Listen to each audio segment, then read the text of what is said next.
Okay, well, good afternoon, everybody. Thank you very much for joining this call. We've got a few more people coming in. As I've mentioned a couple of times, we've got something like 60 odd people who've registered for the webinar, so that's a good number of us. In order to make things run smoothly, oh, my name is Malcolm Corbett, by the way, if you don't know me. I run INCA, and I'll just be looking after the slides and helping make sure things run along as smoothly as possible. Jeremy Sheehan is one of INCA's board members, managing director of Obelisk. He will be actually chairing the seminar. A little bit of housekeeping beforehand. Because we've got so many people on the call, if you want to speak, could you use the reaction option? So you've got an option to show reactions to various things, and there's a raise your hand option there. If you put your hand up if you want to speak directly, then you move to the top of the screen, which means that we can see you nice and easily. Otherwise, it might be a little bit difficult. If you have questions, it's probably a good idea to stick them in the chat. So use the chat to write any comments or questions that you have, and then we'll get to them and ask various people to make their comments. We have not got we've got quite a lot of things to get through in not a huge amount of time, but we'll do our best. We should have quite a number of slides which have all been linked together, so hopefully that'll work fairly smoothly. I think that's about it in terms of the intro. This is the first of a series of webinars that we run in the first half of the year on topics of common interest to our members, which obviously are the operators and suppliers in the sector, principally local authorities and others as well. These then lead into our conference, which takes place in November, and we pick out some of the key themes that have come up during the course of the year to feature in the conference itself. One thing I would say about this webinar, unfortunately, we've got no women speaking on the platform. We did hope to have at least one, but that proved not to be possible. This is an issue that we're seeking to rectify as best we can.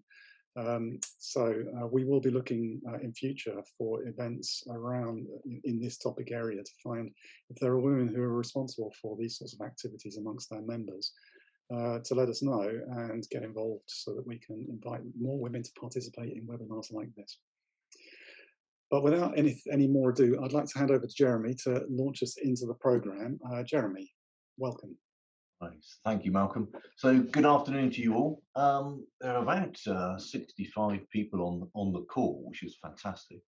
And today we've got a packed agenda to get through. And as Malcolm said, we're going to try and trot our way through quite a few subjects as we go through this afternoon.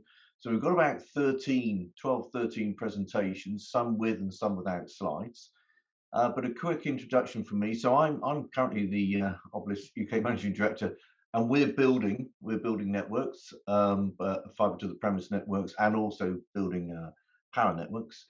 And we're interfacing with Streetworks all the time. So this afternoon is really good news for me. I'm looking for some new answers to some old questions of how to do it more efficiently and how to drive out some of the costs and some of the frustrations that some of the builders and operators see, and also trying to understand some of the challenges that the local authorities have when trying to deal with people like me. So it works both ways. And so as we start, let's start off with Jessam. So Jessam is Head of Public Sector Engagement and Barrier Busting Task Force at DCMS. It's great to have you here with us today, Jessam, and if I could hand over to you to start. And if we get questions, as Malcolm says, please put them on the site, and we'll try and manage that as we go through. Jessam, over to yourself. Thanks very much, Jeremy. And yeah, very happy to be here. Thanks for the opportunity to speak to the wider AllConnect community. And apologies, I'm one of those people that doesn't have any slides, so I thought it was better to just have a chat and update the wider operator community about some of the stuff that we are doing within central government to try and make Streetworks a little bit easier. So it's a long old road. I think the first thing that people think of with government is legislation, and we work very closely with the Department for Transport, who hold a lot of the pen on changing the law when it comes to digging up the road, installing assets, and reinstating it. A major and probably the hottest topic in terms of legislation at the moment is flexi permits. So my guess is a lot of the audience will be aware of this, but for those that are not aware, there has been a drive to change the way permits are issued to do work on the UK streets. Right now, you'll all know it's a one permit for one street system, and the wider operator community feels that this isn't necessarily the best way of doing things, either for the operators like yourselves, wider utilities, and the highway authorities. So the idea is, right now there are sort of go into an area, we'll have to issue a large number of permits for some work that needs to be carried out. Because of the nature of laying fibre, it's often quite hard to predict exactly when, to the hour or even day, you're going to be in each particular street. And the idea was to have a polygon rather than a particular street to have a permit applied to it. So this is to kind of avoid duplication, encourage early engagement between highway authorities and operators, and to collaborate. Now, the first reform, I believe, was we tended to get that through along with the Department of Transport last year. A lot of the Streetworks community, shall I say, felt that we didn't quite get it right as central government, and a follow-up consultation came out. I believe it was last week now. So I'm not going to get into too much depth about the details of that, because I know David Latham is going to be speaking next. We'll have a bit more to update you on with regards to that. But the spirit of the reform is to make things easier to roll out broadband and to just encourage better relationships with highway authorities, because that between highway authorities and operators, because that makes everything else work, regardless of whether they're flexi permits or not. So that is going through at the moment. I believe the consultation to see what's going to happen around that ends at the end of Feb. I believe it's next Monday. Just in addition to that, I know David Capon from JAG and supported by David Latham from England has been working to create conditions to run some trials for flexi permits.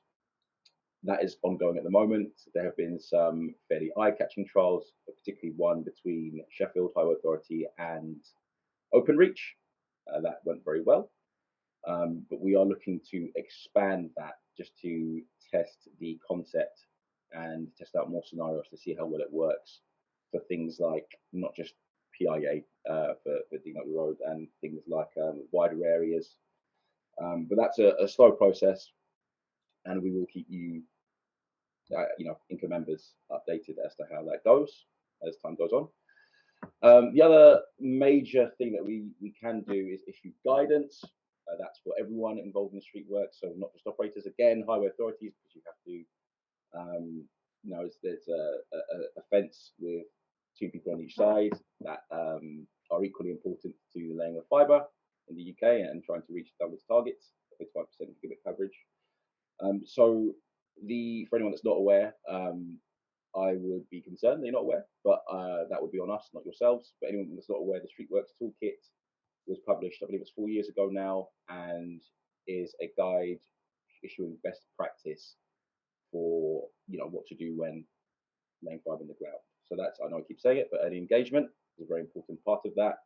Approaching the highway authority early, giving them a view of your plans, as much information as you can share, explaining your limitations around that, and also getting an idea of which streets to avoid if possible within certain timescales based on recent reinstatements, getting a handle on local knowledge, and just getting an idea of who to contact when things do go wrong, and arranging that structured communication as time goes on. But there are other things in there as well, things like excavation techniques that are less labor intensive, examples of good practice, a lot of case studies. But we will be reissuing that toolkit later in the year just to update it, as it's been a long time. And I believe there have been not only a lot of new entrants into the networking marketplace, there are also a lot of operators that were fairly small that have really expanded in that time. In fact, one's probably expanded to a national scale, which is fantastic. So that does need updating, and that'll be coming out in the coming months. Another major thing is the work that we do with Hawk and Jag, just trying to facilitate greater collaboration where needed, when all other avenues have been exhausted, when the SROH has been, one side believes that it's been followed and the other perhaps doesn't, when the Streetworks toolkit has been consulted, etc. Occasionally we can step in and help with very limited conflict resolution because there may be a right smile or two in the audience. That does happen from time to time. Sometimes highway authorities and the network operator community, that there might be the odd dispute or maybe a difference in perception of what's going on. So occasionally, we do step in with that, but really we do encourage resolution at a local level in an informal way as much as possible. But a quick word as well on some of the work that I've been doing with my colleague Steve Page in BD UK. So we've been, DCMS obviously, the overarching body controls BD UK, and one thing that we wanted to flag was the National Parks Accord. So this is the, I guess, the commitment from both national parks and areas of outstanding natural beauty and operators just to play nice, if you like, be aware of each other's considerations. We, there's a call that the national parks recognise that this is needed, that fibre is needed to be rolled out by multiple parties, a lot of them on this call, and support the national delivery targets. And the Accord also asks operators to be considerate when working in these areas. So, where possible, operators, we ask operators to use existing infrastructure. That's not always possible, but if it can be done, things like PIA are better. And just to flag that some sensitive areas could include places where infrastructure like large telegraph poles, for example, do not already exist, whether they're not there already. Residents can be wary and express dissatisfaction with that. Infrastructure that crosses a ridge or a skyline, and building on listed buildings is also something to be wary of. And in terms of best practice, very similar to kind of what we advocate in all other streetworks, which is an engagement, sharing build plans early on with the National Park Authority or Conservation Board, and being aware that approval might be needed in some special cases, such as sites of specific scientific interest and ancient monuments. But a lot of the time, you can build under permitted development rights, and you can write with 28 days in advance before actually going to do the work. So a lot going on. More is planned. I know there are a lot of changes coming to Street Manager. As those start to be rolled out, probably welcome the chance to let this community know about them again. But that's more or less it from me and from the central government side of things.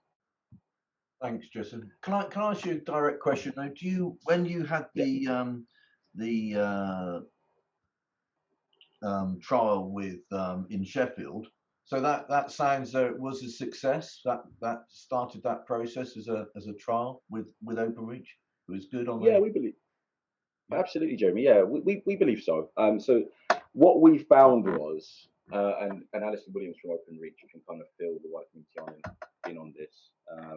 What we found was the early engagement part was crucial to it. It made everything else work. There was something of a disconnect at first with expectations, exactly how each side wanted to work, but those early conversations really smoothed things out. And in the end, I believe there was, pretty significant efficiencies. So if anyone's interested in that, get in contact after the webinar, and I would be happy to put you in touch with the relevant people, either from Jag or from OpenReach. But yeah, that was very successful. Yeah. Thank you. I think that's worth noting, actually. So we might pull that back up, Malcolm, in a later reference, I think, with us on some questions, because I think communication is a bit of an art form, and if it can be done well, it seems to aid the Streetworks between and the relationships between the local authorities and so forth. So, okay, we also have one question there. If I can just take that now. Yes, so the toolkit, the Streetworks toolkit, question is, can that be sent out? But we can get a link to that maybe as part of one of the actions. Yeah, absolutely. In fact, I could probably share it in the chat. I don't know if that would be appropriate, Jeremy. That would be good. Yeah, it'd be fantastic. Okay. We've got one other one. Are DCMS assisting DFT to make test rolling and roping applications more reformed countrywide and make costs the same? Yeah, thanks, Chris. That's a point of contention. We were involved in the consultation. This is an interesting one. Our minister is in charge of both the telecoms industry and also making decisions on things that affect the local newspaper industry. So the final, what I as an official did was kind of brief on the impact that DTR reform would lead to, which obviously could be fairly significant. And then it was left to the elected official. So I know that the conversations are ongoing, but we basically, our role within the telecoms part of DCMS, if you like, was to just show the facts and explain the possible implications that the reform would lead to. It would be fantastic if it came through, but I don't know. I don't have much more information on that at this stage. Okay, so I think what we'll do is we'll collect the questions as we go through as well. We'll answer as many as we can, and then we'll gather them up at the end as well for the participants. But okay, Jessam, thanks ever so much. I know you're going to hang around and help us with some other questions as they get tougher as we go through. So if I could ask, I think next we have David Latham. So David is from the Highway Policy and Inspections Manager at Kent County Council and co-chair also of Hawk England. And David, I think you're going to be talking about changes to advice on Streetworks. Yeah, that's correct. Yeah. And do you have a presentation, or are you just talking through things? I do have a presentation. Yeah. My presentation will run on to Jeff as well. We've done a bit of a combined job here, so a bit of a tag team. So we can have the next slide, please, Malcolm. So Jessam's nicely warmed the act up there with flexi permits for me,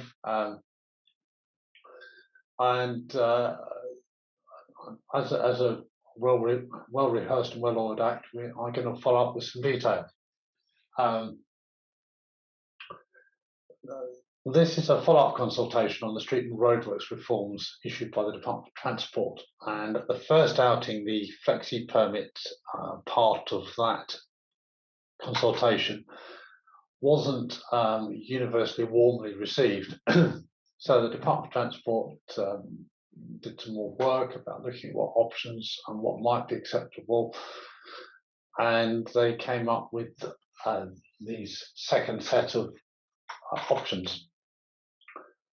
And I pulled the table out, which is out of the consultation there, which really sets out the places where they're intending these permits to be used. And they're talking about minor roads, category 3 and 4 roads. For minor permits, I use short duration things with no carriageway incursion or some carriageway incursion, so no formal traffic management, and avoiding bus routes. And the salient points in there are it's a collection of 10 streets, a collective duration of 28 days. The site should be 500 meters or closer, all within a 1.5 kilometer radius. I've already mentioned about lack of traffic control. And as ever, communication is key. So again, with something like this, the plans should be made available 30 days in advance. And then the flexi permit itself submitted 10 days in advance, which then gives the authority 7 days to respond.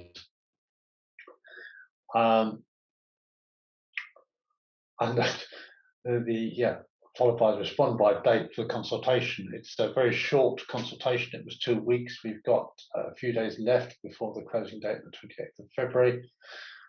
And it's a bit faint there, but hopefully you can see the web link there for the response survey. So I compel you to have a look at it and answer the questions and get your response in so you can have a say on the outcome of this. Go to the next slide, please, Malcolm. And part 2 of this follow-up consultation is all around inspections. The first consultation was changing how the inspection unit was calculated to an area basis, but this wasn't warmly welcomed. So they had another go at it and pinched an idea from Scotland where they based their inspection unit calculation there on the duration of works. And the consultation gives you, as set out there on the left-hand side there, 3 options for the duration to inspection unit calculation to choose from. And the other part of it is basing the sample inspection size, which is the 30% currently that authorities charge promoters for, but basing that sample size in future on the performance standards. And the table at the top there, on the right-hand side, sets out the performance, if you like, and for good performance with a failure rate from 0 to 4%, you can look forward to a decrease in your sample size down to a minimum of 20%, by 5% each time. For those that are sort of middling, 4 to 7% failure rate, status quo at 30%. For those that are performing rather more poorly, either between 7 and 10 or above 10, you can look forward to an increase in your sampling section size of either 5 or 10%. And the bad news is if you don't act to address the performance issues, you could get to a stage where you've got 100%, you're paying 100% of your work to be inspected. The aim of this is actions taken so that you bring it more in line so that you don't end up with that huge liability. The options were presented on the first consultation as to a number of time spans, including monthly. They've now come up with quarterly, which seems to be a more reasonable one. And the other change is 5% minimum at category A, B, or C. So if you're working on 30% sample size, you could do 5% at A, 5% at C, and 20% at B. So it allows the authority to put the resources where the most improvement's needed. So I've just pulled out some headlines there to make it a bit easier for you because you've got a relatively short time to respond. Can I have the next slide, please, Malcolm?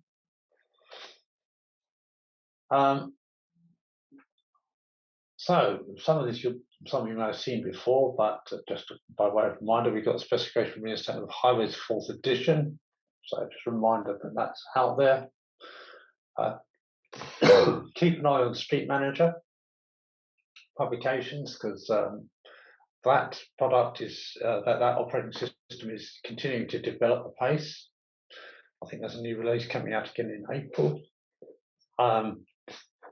Code of practice for inspections, again waiting for the DFT's proposals that we talked about previously to come into place, but that's well under the way of on the way of being rewritten, and will be then published at some later date as a statutory guidance.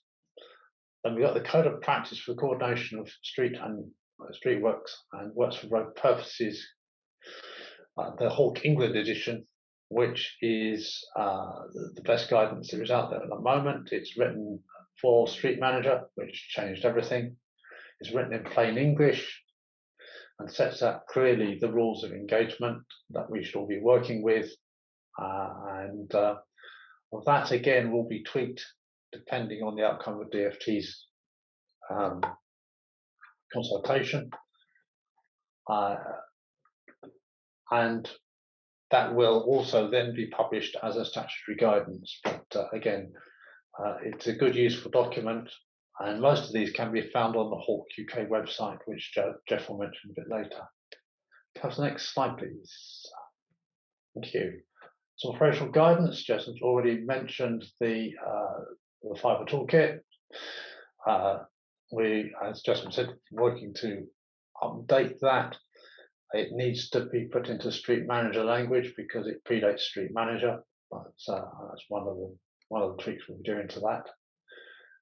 To help people with their specification of highways changes, there's a presentation on there that's been approved by Hawk England that people can download, and that will talk them through the significant changes. And linked from the Coordination Code of Practice, we've got Hawk England guidance on operation of permit schemes, and that includes the permit condition text guidance as well. And that is also has been rewritten for Street Manager language. Again, most of this is available from the Hawk UK website. Have the next slide, please.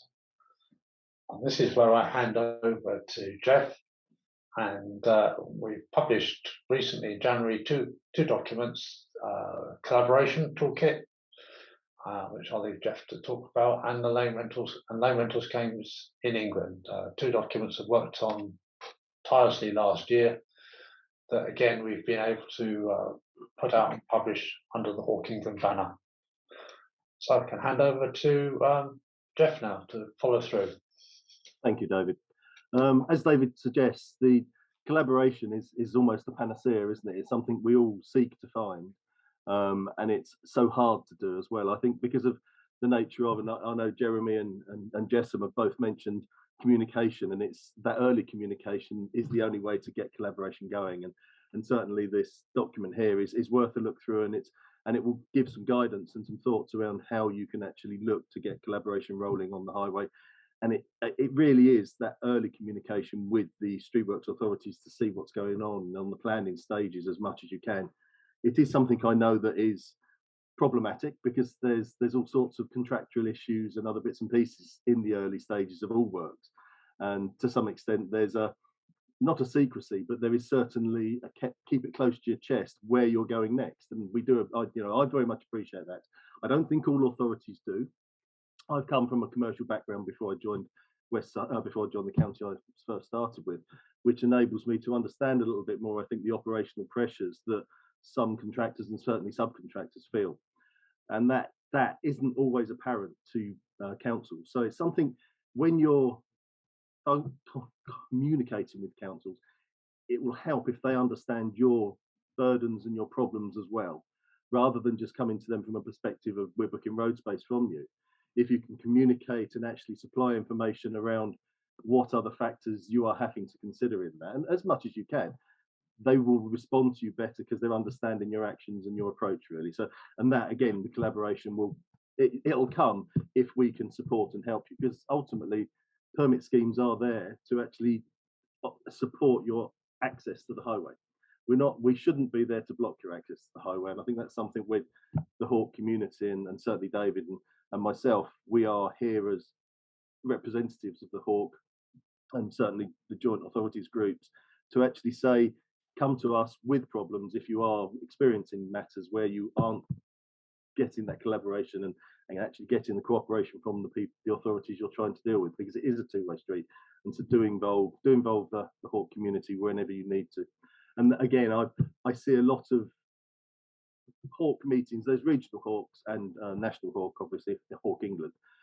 And I don't always get a lot of feedback from the regional Hawks that some cable companies are actually engaging with the Hawks, with the local Hawks.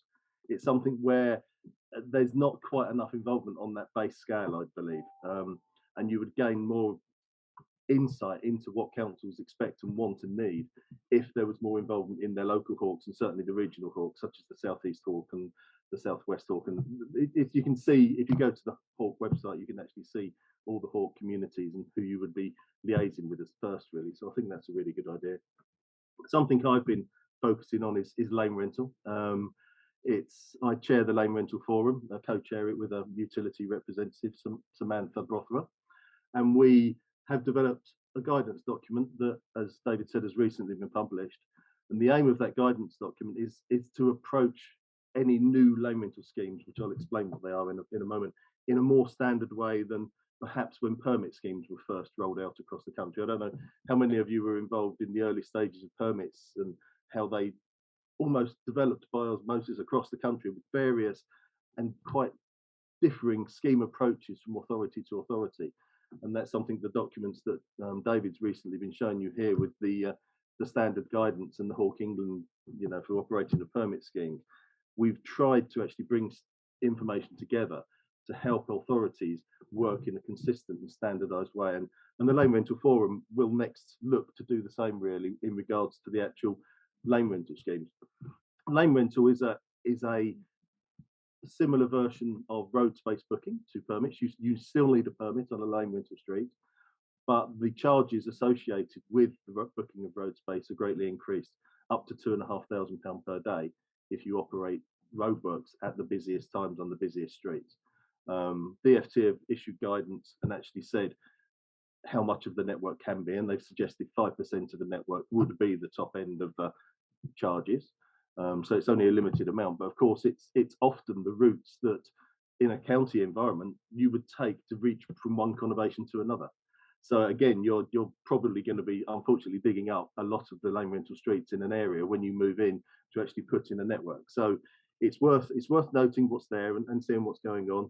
There's only 2 trial schemes were initially undertaken, one in Transport for London's area and one in Kent, in David's area. And a couple of years ago, government actually released the powers so other councils could actually take lane rental on board. Surrey have been operating for a year, and my county, West Sussex, are currently in the last stages of an application with DFT, so we'll probably go live with lane rental this year. Other councils are looking at it now, so that it is something which is gathering a bit of pace. So we'll see if we can ensure that those who take up lane rental do so in a manner that is beneficial to all, rather than varying and causing problems. That's really why I'm here and the Lane Rental Forum's in existence. Next slide, please, Malcolm. Oh. We had one more of them. There we go. Thank you. As David mentioned, we have the Hawke app. It's a very useful tool. It's something we've been developing for a little while. We're hoping for it to be a repository where we can have standard documents and useful documents where you can actually go and find the information to hand on actually how you should be carrying out the works on the highway and get support, really, and where you can go to actually find that information. So please do make use of it. Please do have a look at the Hawke website. You'll get bulletins, you'll get information, as I say, on things that are being considered and being changed. You get links to the other things, as obviously the Street Manager newsletters, which is a constantly changing scenario at the moment, because the nature of the way the government have designed it, it learns on its feet, I think is the way to describe it. So it is constantly evolving and developing. As I've already mentioned, the national and regional Hawks, and the regional Hawks, if I can stress that, please do get involved in them. I chair Seahawk, which is the South East Hawk, and it is an area where I miss interaction with yourselves. We have in the area many, probably up to 10 or more different cable companies installing fibre in the southeast region, and at the Seahawk event, I have none apart from the established protagonists of people like BT and Virgin actually attending. So you're more than welcome. I'd love you to come along, and if you want any links and bits and pieces, as I say, it's all there on the Hawke website. So please do come. Lastly, we do have Hawke events. Seahawk are actually holding a face-to-face event. So we are actually inviting people to come along and meet us and have a chat. I should know when it is, as I'm bound to be speaking there. It's towards the end of April. I think it's 27th maybe, but we can include that data at the end of this and actually send it out to you all. Be great to see you there. It's a free event, as I say, and it's where we can actually all get together and talk streetworks and problems we have, and it is something I would very much encourage you all to do. I'll stop there because, and as you see at the bottom, communication is key.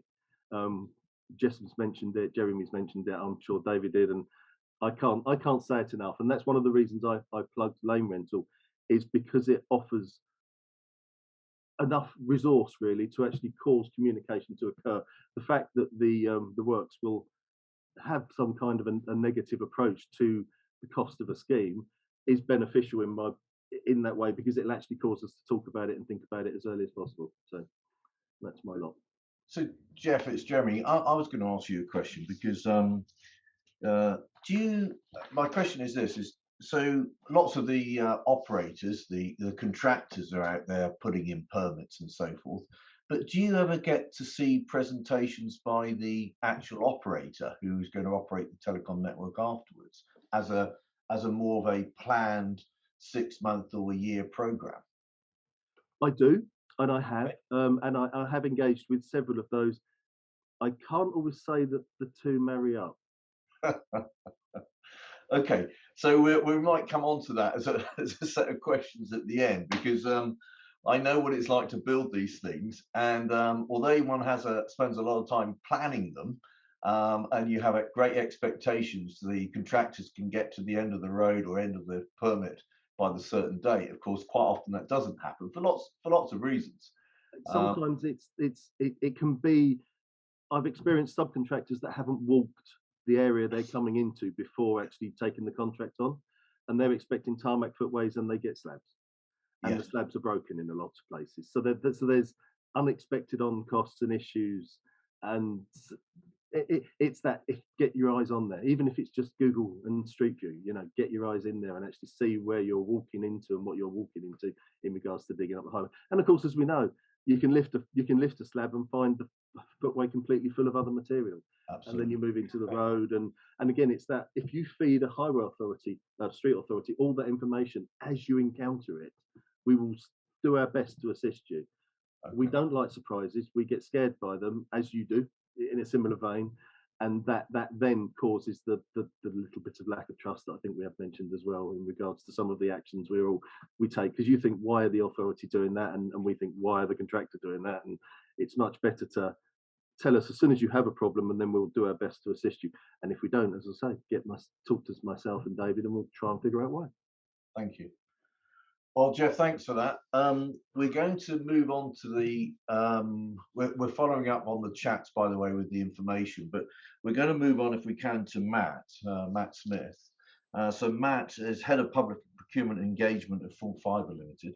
And Matt is going to speak to us about putting up new poles, something dear to my heart, and about probably how difficult it is and how often they also come down. But Matt, could I hand over to you, if I may? Yeah, sure. Thank you. Hi, everyone. Matt Smith, Full Fibre Limited. We're one of the kind of new up-and-coming altnets. We are mainly operating across the Midlands and the west of the West Midlands, but have plans to go much further beyond. And we, like most of our kind of peers, are using PIA. And I guess this sort of presentation is a bit more of food for thought, really, about how, in this context, the context of this this conference, using PIA and avoiding dig at all costs does come with some pitfalls as well. It's not the panacea to all of the problems. Malcolm, have you got the slides? Are they moving?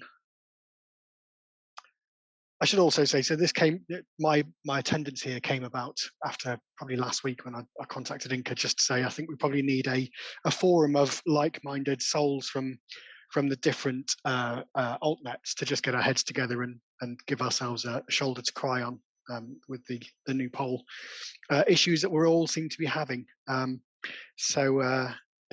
So yeah, I'll dive into it then. So obviously, in the context of this, overhead fibre, and particularly PIA, so where existing pole and overhead opportunities exist, is really good. There's no or very little damage. There's very little disruption to communities, and there's very little disruption to traffic, and also the quality and condition of the network, the road network. So absolutely brilliant.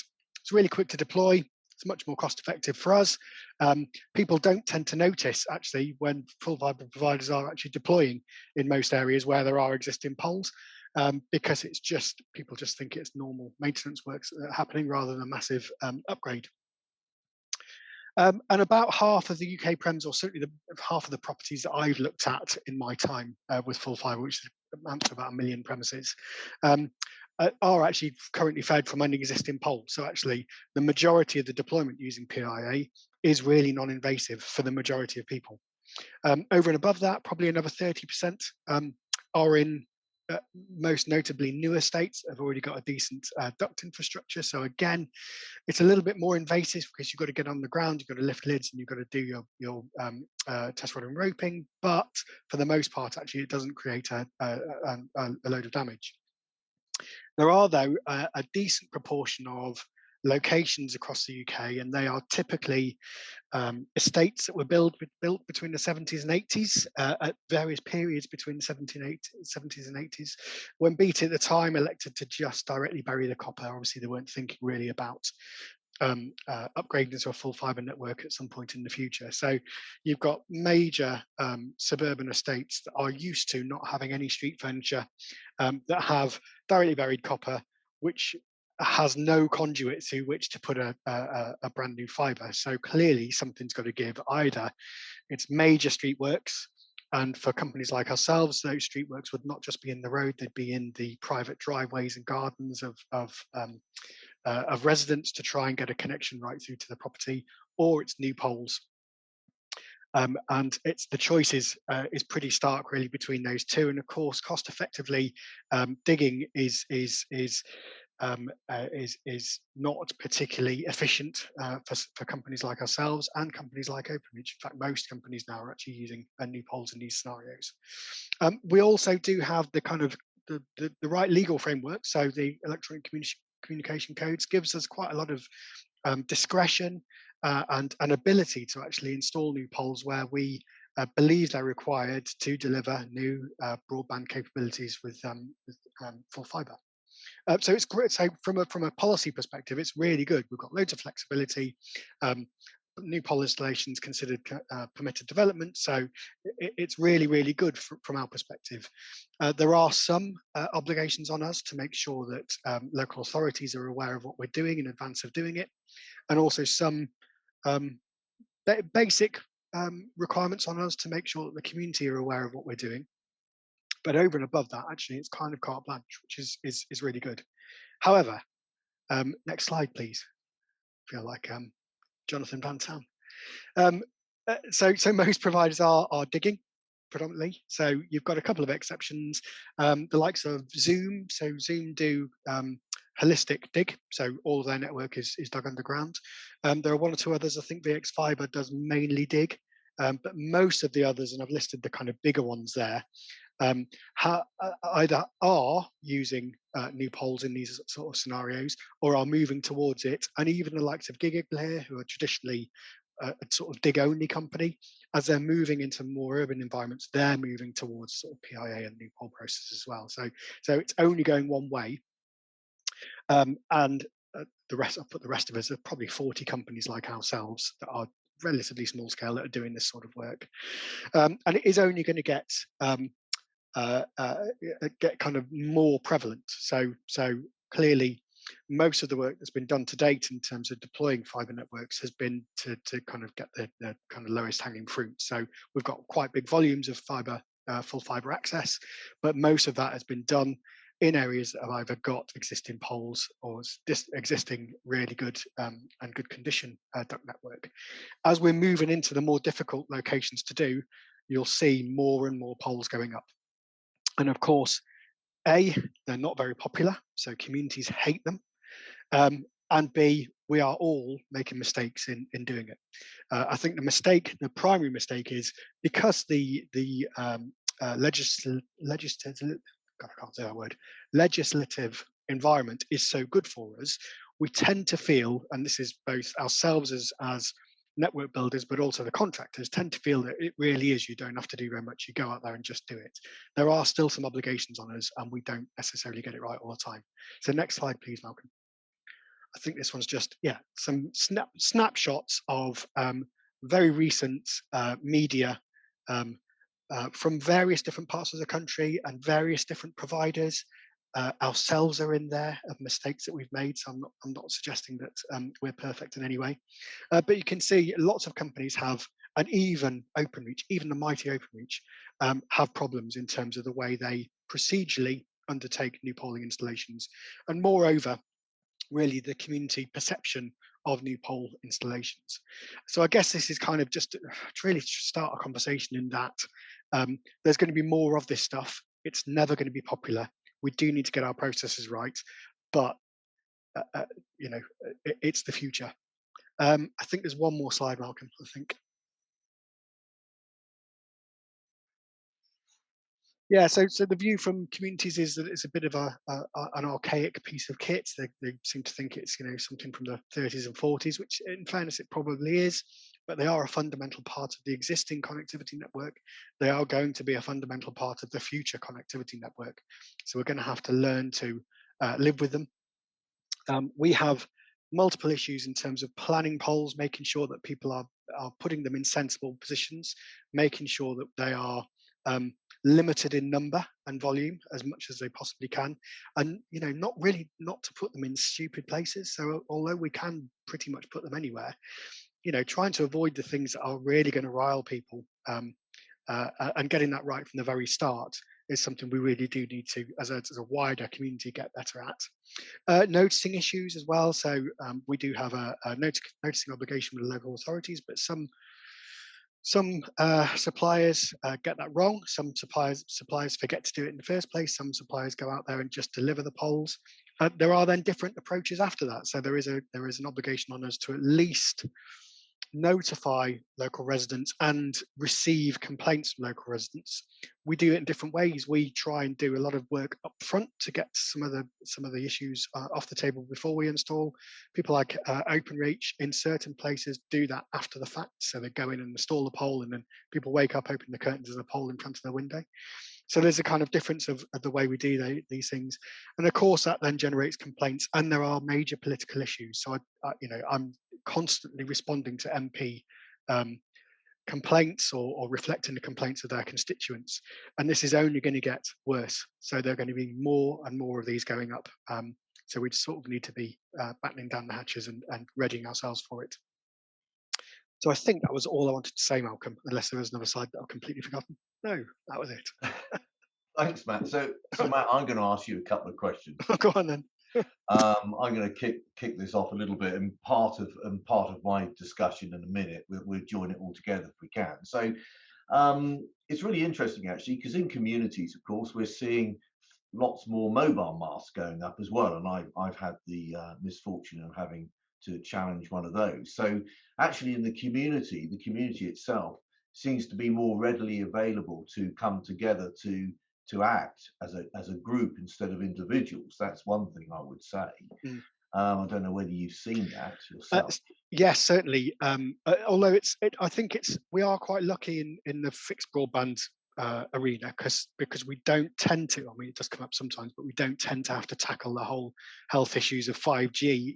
We can put that sort of stuff to one side, and it does come down to more or less aesthetic concerns rather than sort of health or safety sort of concerns with them. So we are lucky in that respect. And interestingly enough, then, so when you look at polls from our experience, we do design and build for operators. And is this a sales pitch? Sorry? Is this a sales pitch? No. It's a question, because some of the challenge actually is when you're using power joint user polls and so forth, and you can't use them. Of course, sometimes you're just putting individual polls in, and you're trying to come off that network. And actually, the ability to have much movement in that design, as it were, the location of that pole, isn't afforded to you. So you're quite restricted in some ways when you come off the joint user pole. I think that's a different struggle as an operator.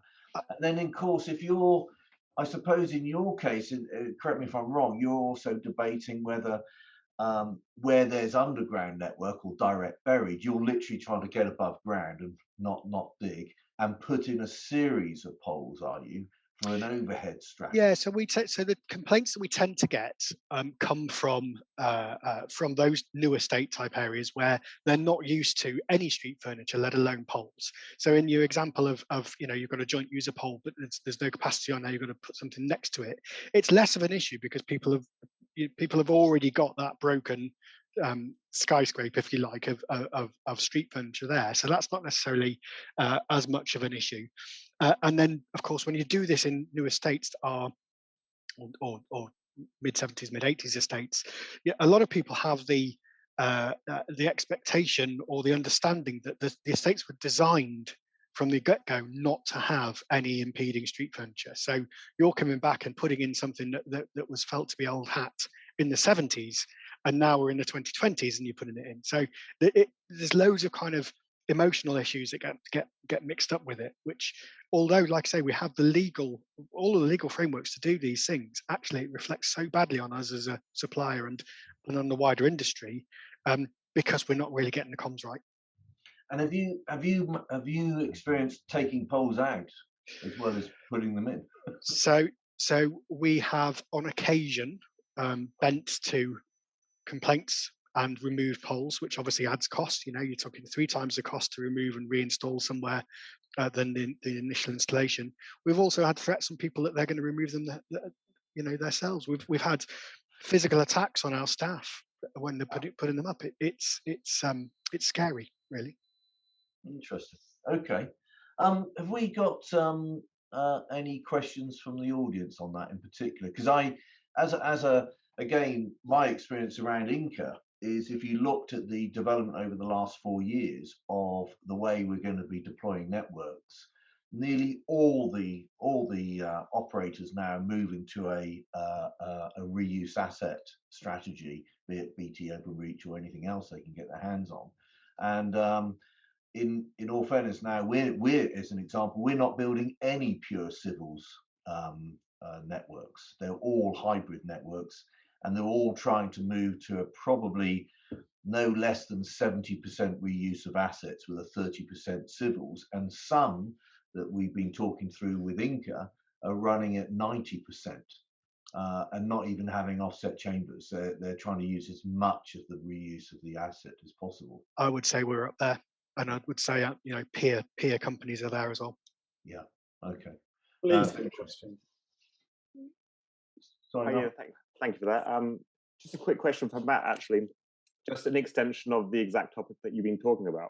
Do you think there is any measurable performance that you can correlate to this kind of impression when you're installing these poles in certain communities, whether that has an impact on the take up for full fibre for yourselves? Interestingly, I think it probably helps. So you get a vocal minority that are really against it, but that vocal minority raise the profile of the fact that it's happening amongst a much wider group. So it probably does. Any press is good press. Yeah. So I think it probably does help in terms of the wider kind of news. But of course, then you get typically the people that are vehemently against it will never ever take a service. So you kind of rule yourself out of some of the market. Okay. Yeah, thanks for that. Thank you, and thanks, Matt. It's really, really interesting. It's good. Thanks for joining. Okay, so we're going to move on to Luke Harrop. Luke is Principal Consultant, Business Change Transformation and Delivery Consultant. And Luke, you're from the Atkins Global team and speaking about National Underground Asset Register. Am I correct in saying that? Yeah, you are correct indeed. Yeah, National Underground Asset Register, and I'm joined by Stephen Thorpe from the Geospatial Commission, the Cabinet Office, who are actually owning the project. So I don't know if Stephen, you wanted to say a few words before I went through the slides. Yeah, just absolutely that. Just no more than 30 seconds. Just say, yeah, I am Stephen Thorpe, so I'm the onboarding lead for the NUR program. And for those of you not familiar, the NUR program is about 6 months into a 36-month build phase. And we're looking to now onboard across many sectors in the 3 MVP regions of the northeast of England, Wales and London. So if you haven't been contacted by us yet, you will be contacted by us soon. And Luke's going to go through a bit of a three things style presentation, just so that we're nice and concise. But I'll hand over to Luke there, and I'm mainly here to answer any questions from the Geospatial Commission and One Team perspective. But take it away, Luke. Yeah, so next slide. Yeah, so as Stephen said, we wanted to give you a sort of overview of NUAR and some of the key points that you want to take away, and then hopefully, if we've got time at the end, pose 3 questions back to the audience to help us better connect to you and better understand what NUAR might be able to do for you or some of your perceived concerns with NUAR. So first of all, I'm going to kick off with a 3-minute overview. So if we go next slide, please. So the basics, I think Stephen touched on a bit of it, but NUAR is the National Underground Asset Register, and it's an initiative designed in partnership with industry, local authorities and central government to streamline the way data is shared between owners of underground assets and workers planning and carrying out excavations. NUAR is expected to deliver around 350 million per year in benefits by reducing accidental strikes and improving efficiencies in planning. The way it will do this is by providing a definitive picture of all underground buried assets, reducing the number of processes and tools data owners need to use to fulfill their statutory obligations to share data, alleviating the administrative burden of contacting all owners who have or may have data in the area. I think really importantly, presenting data in a single format with consistent color coding, symbolization and scaling. It will also provide data owners access to regular feedback on their data, both from a standards perspective and from excavators in the field. Next slide, please. If you could press, there should be a little play button on that monitor. If you go to the bottom left-hand corner of the video, there you go. Yeah, so this is a bit of a video grab from the prototype that we did back in 2020, and just to give you an idea of how the tool will work. Obviously, this is for illustrative purposes only, and we've started from scratch in creating the new platform. But just to give you an idea of the way it will work, as you can see, you can go to a certain area of a map, a postcode, etc. You can then draw your polygon, and it will bring back the various underground assets that are within that area. You can filter them by sector. We'll just have a look at water pipes, for example, or just have a look at sewer. You can click immediately on that asset, and you'll be brought back with some asset information around its purpose, perhaps how deep it is, but more importantly, I think the contact details of who owns or who is that asset owner. You can also so some of the assets will have additional information, such as a cross-section file. So again, you can attach PDFs and have a look at more detail on those assets underground. So a bit of background on where we've come. The Geospatial Commission was established in 2018 with the mission to unlock significant economic, social and environmental opportunities offered by location data. Off the back of that, 2 NUAR pilots were ran and completed, one in the northeast of England and one in London, run by the Greater London Authority. Now, those 2 pilots were ran with, first of all, I guess, seeing whether there would be stakeholder appetite for such a tool, and secondly, to see whether it was feasible to build such a platform. Both answers to those were big yeses in the feedback that we got, and therefore there was support from the Treasury to kick off NUAR properly and start a build phase, at which point that's when Atkins were brought on by the Geospatial Commission as delivery partner, as were One Spatial as more of a technical delivery partner. The plan is that by 2023, we will have a MVP platform rollout. And as Stephen touched upon earlier, initially we're looking at underground assets in the northeast, primarily because of the brownfield sites, Wales because of the agricultural land, and London because of the pure density of assets and providers within the area. We're also looking at asset owners that span at least 1 or 2 of those, and we refer to those as national providers. And that's actually the engagement stream that I'm leading. And then by 2024, we're looking for a national platform rollout, so to engage with all the other areas and receive their data, incorporate their data into the platform and share it. And next slide, please. So what happens? What is the asset owner journey? So as Stephen said, we're sort of reaching out and engaging people at the moment, and we call that preparation. So that's where you guys as asset owners will meet with a member of our engagement team who will give you a bit more in-depth information around NUAR, what it might mean for you, and answer any of your questions. They'll also provide you with some key documentation. Then it's the onboarding phase. So this is where you sign a legal agreement, either DEA or a DDA, which I'll touch upon in a bit more detail later. But that essentially says that you're willing to share your data with us, first of all, under the DEA for planning purposes and for the purposes of developing the platform, and it won't be shared any further than the project team. And then secondly, when ready, the DDA, which says that you'll share the data and you're happy for it to be published on the platform. At which point, when we have your data, then the data transformation can begin and you move into DT&I. And this is where the team will work with you to answer specific questions about your data, help you identify the relevant data that's needed, and look to have regular discussions with you about how we might transform your data and move it into that, that sort of central format, color coding, etc., making sure the assumptions we're making are correct. And then obviously sort of in parallel to all of that is the platform development. So this is literally creating the buttons, creating the map, creating the tool. And it's really imperative to us that we make sure this is a user-centered design.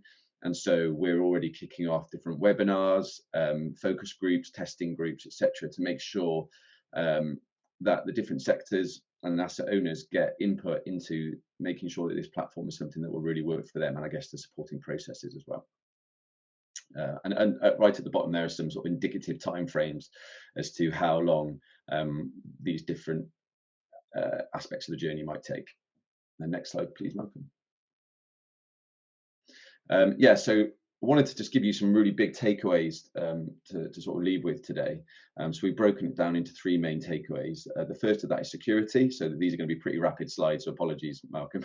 The first of those is security. So we're working hand in glove with NCSC and CP&I. They've worked with us on the different pilots. They've helped us come up with the security requirements, developing the security requirements for the new R build phase, and they're also part of our security governance board and have regular input into the development of new R. Next slide, please. New R will have a limited user base, so you can see on there, I won't read every single one out, but you know, asset owners, utility surveyors, landowners, telecom suppliers, water, sewers, local authorities, central government, etc. Next slide, please. It'll be role-based access. So, for example, contractors in the supply chain of an asset owner will have less access or functionality than someone in a back office planner. That will be role-based access. Next slide, please.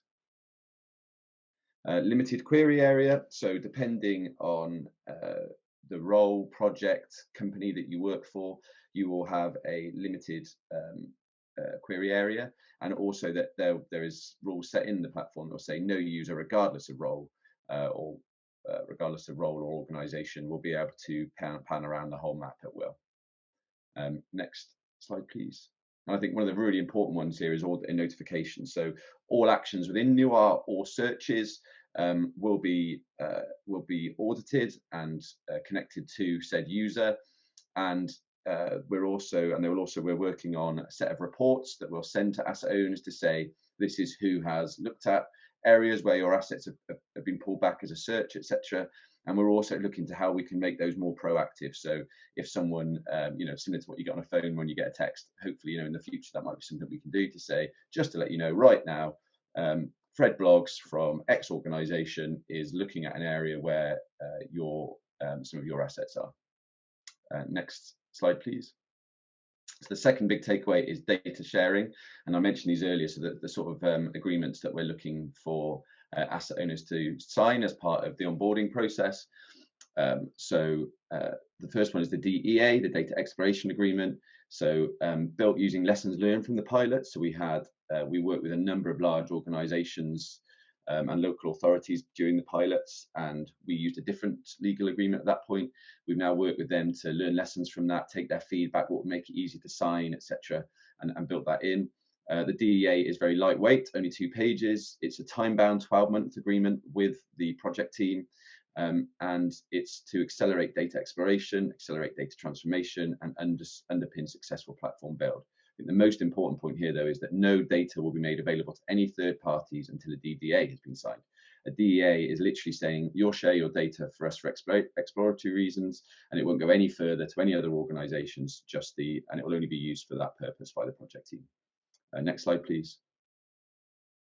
The DDA, again, built using lessons and has been, as you've seen from the time frame, long in development and working with asset owners throughout that time.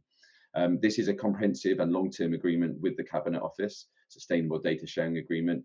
And the key difference, although there are a few, but the key difference for the purposes of today is that the DDA enables data to be available on the platform and therefore viewed by third parties.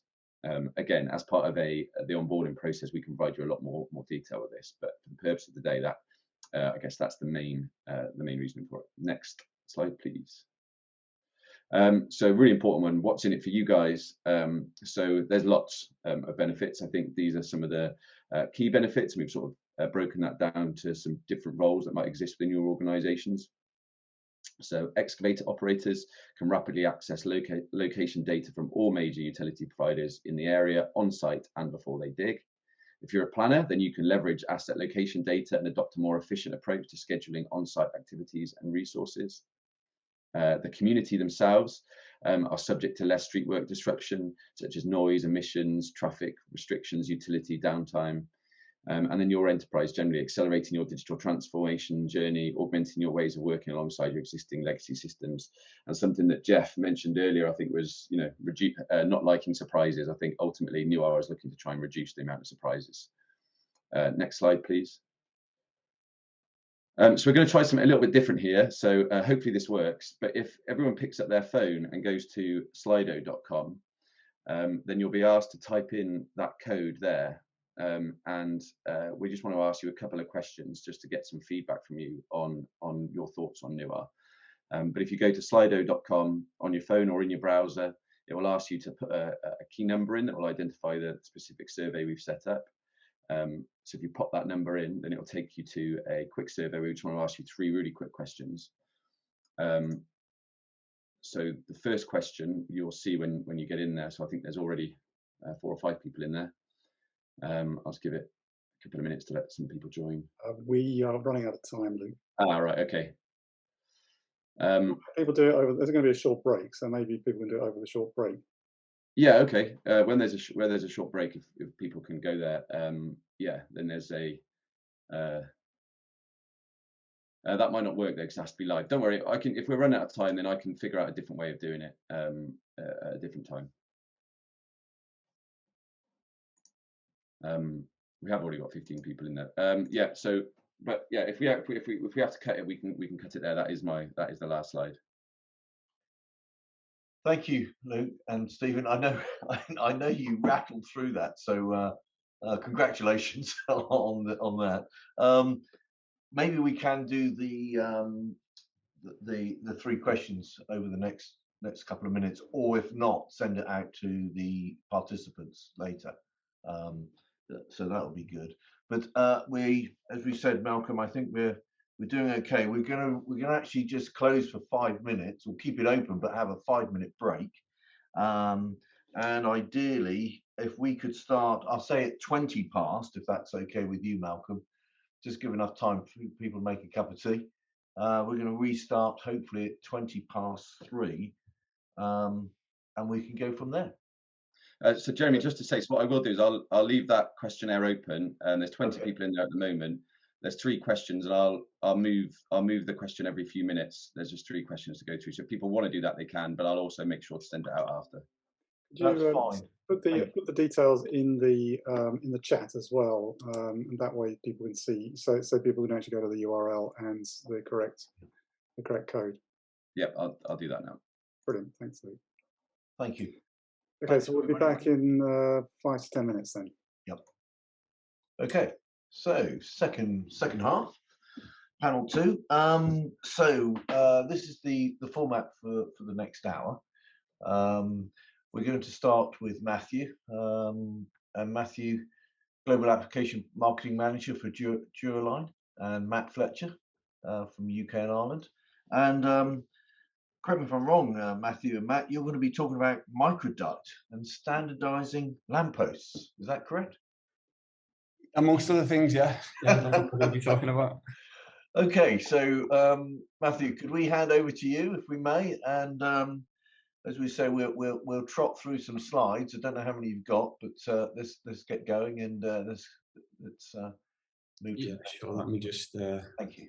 share. You guys able to see the intro slide now? Yep, we can. Yes, thank you. Cool. So thanks a lot. My name is Matthew Guinan. I work in marketing at Duraline, and I'm going to be ably assisted today by my colleague Matt, who's got responsibility, commercial responsibility for the UK and Ireland. He's going to be on hand to answer any tricky questions that come my way. But for anyone that isn't familiar with us, Duraline are the world's largest manufacturer of microducts for digital networks. And what we want to talk about today is how you can use microtechnology, both from an operator perspective and a local authority perspective, to avoid streetworks through some novel approaches to actually delivering that physical infrastructure that we need. We're going to look at a few scenarios where we will build a network within a network and avoid costly overbuild. It will be a bit of a whistle-stop tour. Hopefully it's going to set up the next few presentations nicely, because some of the presenters after us are going to go into some of the scenarios in more detail. But obviously we'd be more than happy to have a more in-depth discussion with any of you if anyone's interested in any of the scenarios specifically. So the reason we need novel approaches to infrastructure has got to do with the way, for the most part, networks are built today. So open cut trenching like this will be quite familiar to all of us. It can cost multiple hundreds of pounds as well per meter. And if you're going along a major project, you can see roads like this open and traffic management in place for multiple weeks at a time. And additionally, the large PVC ducts that you can see there in the trench, which are commonplace across the UK, they tend to come in short sticks. And what that means is you can't transport them or lay them in particularly large volumes at any one time. And because each duct has got one single large pathway, if you want to install additional pathways in there for upgrades or diverse routing, it does mean additional steps in your installation process to do that and put subducts in. Obviously, from the altnet perspective particularly, these large ducts do enable that PIA system, which has proved to be so beneficial. But obviously you do only get a 25mm allowance as well when you take that on. So we do need to think about how best to use that allowance too. So what we're going to talk about here is 5 alternative approaches to the one I've just described. And as I said, we're going to focus on that idea of building a network within a network to reuse existing infrastructure. And as I already said, each one will focus on a diversion in the materials we actually use to build those networks. This means switching from those large traditional ducts to what we refer as microtechnology. So that's microducts, which provide protected pathways for your cables, particularly in existing infrastructure. Microduct bundles, which you could lay into a trench and provide additional pathways for future upgrades right from day one, and then associated accessories as well. So the first scenario I want to talk about is PIA and making the most of your 25mm allowance if you do take advantage of the PIA product. So rather than install a single duct or cable, if you were to go and install a hybrid microduct bundle like the one you can see on the right there, this bundle specifically measures 25mm in outer diameter. And because it's got 2 duct sizes in there, it lets you split your high fiber count traffic and your low fiber count traffic along the same route and use that space efficiently. And by subdividing your space allowance, it means you get 6 physically separate pathways that enable easy routing to distributed locations, but it also means a number of dig-free, permit-free future upgrades as well. And then finally, you can benefit from high-speed cable jetting as well. So now you can jet cables, micro cables into microducts distance of over 2 kilometers. So you can deploy a lot further and a lot faster than traditional large pooled cables as well. The second approach I want to highlight is known as a microduct override. And it's a similar principle to PIA utilization, but it involves installing loose microducts generally into an existing network, even alongside existing cables that might be in place. This is often, we find, a good way for operators to actually introduce microtechnology into their networks for the very first time, because it's a really simple and low cost and low upgrade solution. Particularly if the alternative is undertaking streetworks to put new infrastructure in there. It's quite a low risk to try and blow some additional microducts in there to get some new pathways. So assume we've got a new an existing 40-33mm duct with a 72 fiber cable in there. out a diameter of around 10.5 millimeters for that cable. If we want to upgrade on this scenario, firstly, we could simply install an additional identical 72 fiber cable, double our overall fiber count. That is all well and good, good result. But if we use micro technology, we could install two 10 by 8 millimeter microducts. So that means the microduct has an outer diameter of 10 mil, inner diameter of 8. And not only does this mean two additional pathways over one, you could actually install now, because of the advances in fiber technology and cable technology, you could install 144 fiber micro cables into these. So you get a total fiber count of 360, and that's a 400% increase on that original 72 fibers. And don't forget, that's a 400% capacity increase without having to do any digging at all. And that's why it's a low cost and low risk solution. We've got a great deal of experience in completing overrides all over the world. We do provide training on it as well. So if there are any operators out there who'd be interested in trying it for themselves, we'd be more than happy to support that. So far, we've really focused on two scenarios that would be of biggest benefit to an operator in building a fiber network. But both of these principles could be applied by a public sector organization as well, that might have spare capacity in ducts they might use for CCTV, traffic signaling, and or ICT infrastructure potentially. So the benefits here are that it would remove a key barrier to entry for operators, particularly altnets, in that it provides ready-made cable routes.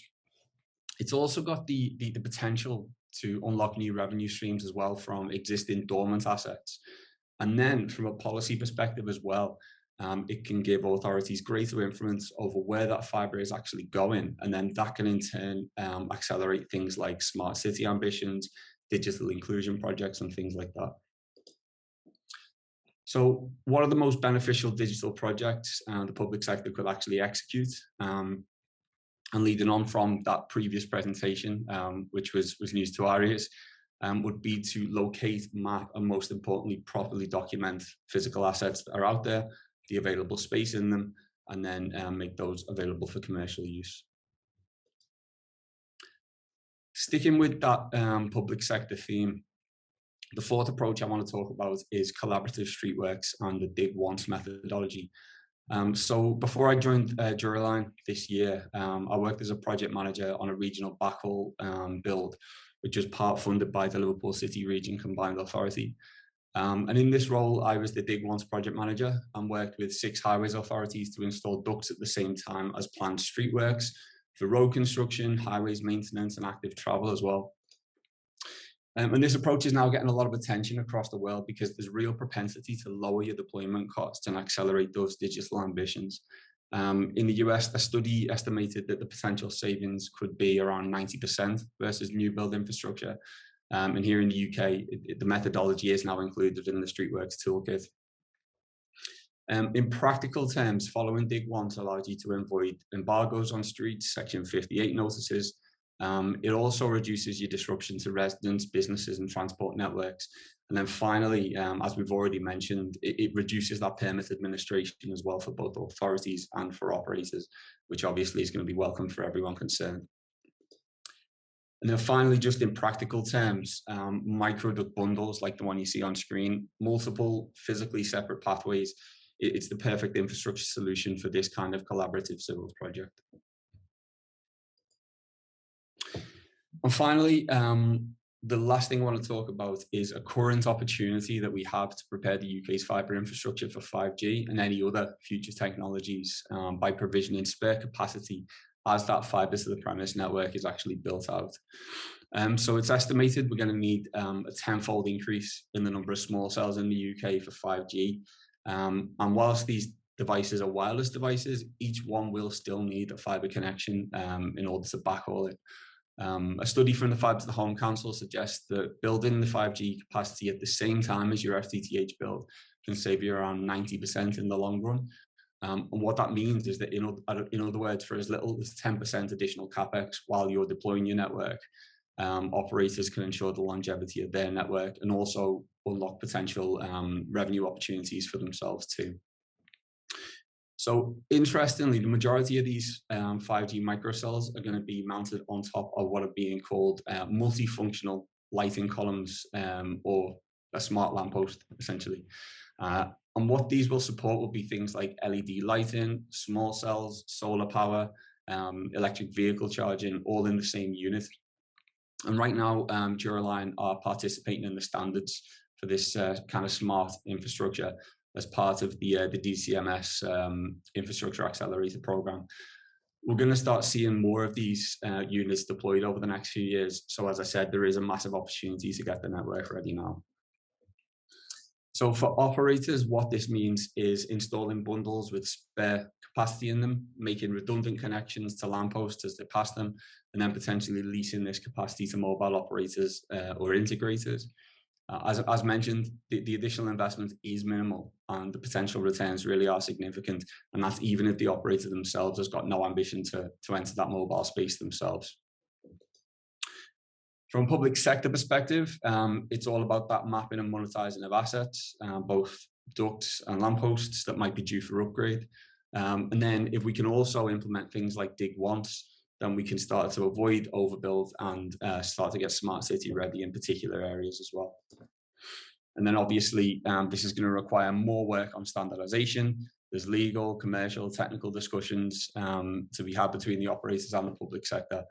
This is obviously where INCA could really add value, as we're already doing today with this webinar and the discussion. So in summary, just by taking a different approach to the delivery of that physical infrastructure, we can firstly avoid or at least defer streetworks. And two, we can still provision enough capacity for today, both for today and for the future. What we've looked at today is 5 ways in which we can achieve this by building new networks within existing networks, all of them enabled by a simple switch over to micro technology.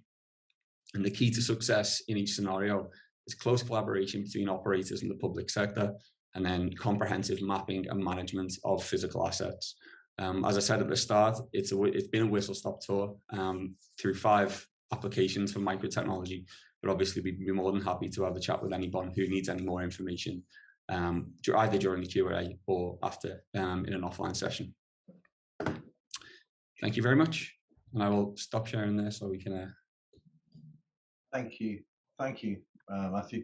I mean, it's interesting, isn't it? I mean, there's a lot of things happening, trying to drive out cost, and you know, the dig once scenario is always a great strap line, but I'm not convinced that many people have yet bought into that, and it's a shame actually, because it's all about the communication, I think, across a variety of people trying to pull these things together.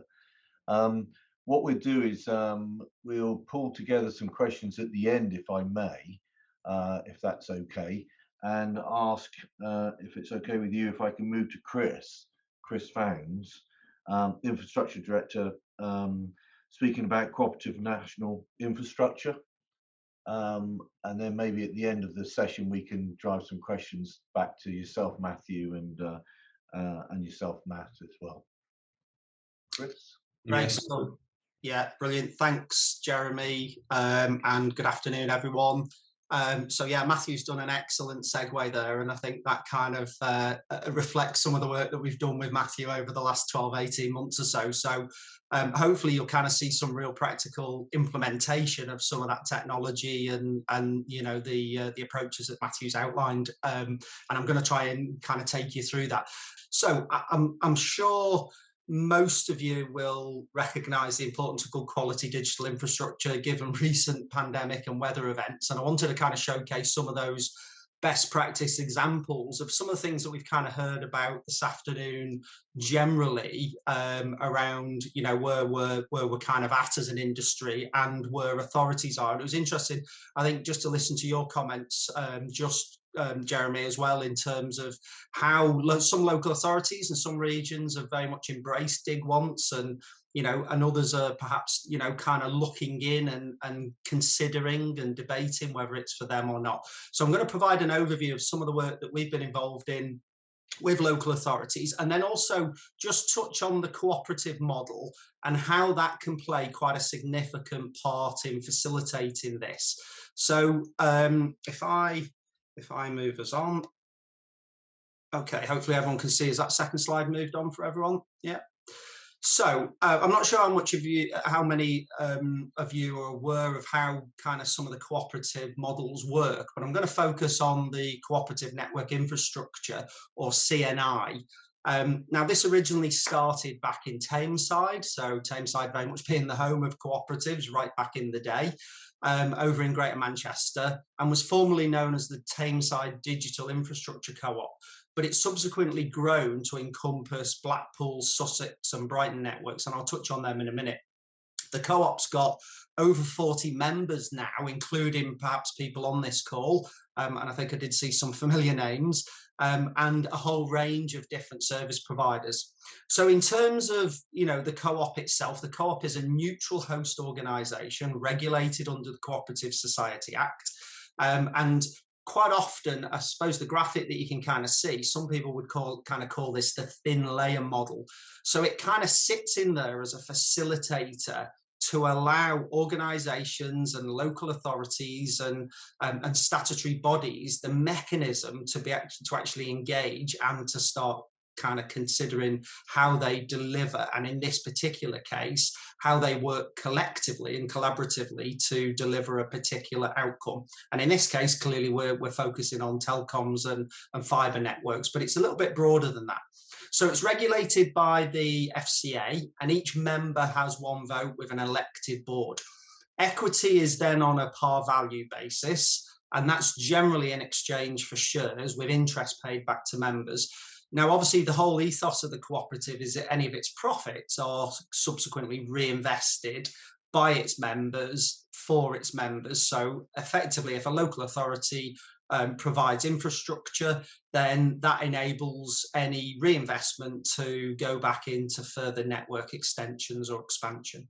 So the cooperative model operates at all layers, and I think that's quite important. And obviously its members deliver a whole range of products, from duct space to dark fibre through to rack space and 5G and Wi-Fi technologies. So the model enables any provider to become a member of the co-op for a modest £1 membership fee, and deliver a number of different services across what we're going to call open access mutualised networks. Just click on to the next slide. So CNI at the moment, as it stands, is responsible for managing and operating a number of networks across the country, and primarily focused around local authority networks. So there is work going on with the NHS and some of the CCGs, but primarily its major kind of networks are with local authority partners. It's got a new data centre that I'm sure some of you will be aware of at Ashton Old Baths, and a number of fibre exchanges now across the country. And these kind of local networks can operate both independently with those fibre exchange, but are also, most of them have got connections back into they've got peering points back into the national network. So in Blackpool, there's about 42 kilometres of network that's been kind of completed, and that's using a combination of existing assets, so such as some of the tramway ducting and also PIA build and expansion, through to obviously civils build as well. And the network at the moment addresses around about 16,000 premises with gigabit capable connectivity. Tameside then, it's about 76 kilometres, and this has also been expanded back into and working in partnership with Manchester City Council into the city centre, and has utilised quite a lot of the Metrolink ducting as part of the with a duct share agreement that's been progressed with GMCA as the asset owner and TFGM as the operator. And that covers around about 26,000 addressable premises. And then down in Sussex, which I'm going to give you a case study on in a minute, there's about a 90-kilometre spine network with a local scaffold network around Burgess Hill, and linking through to Horsham and Crawley. And obviously that's providing connectivity through to the likes of the London Internet Exchange, and then also through to some of the creative industries and clusters in and around Brighton. So just going to focus on Mid-Sussex initially, and this is very, very apt. Obviously, we heard Jeff before talking about some of the work that's been going on down in West Sussex, and we very much work with Jeff, you know, as part of the some of the collaboration that's been going on down there.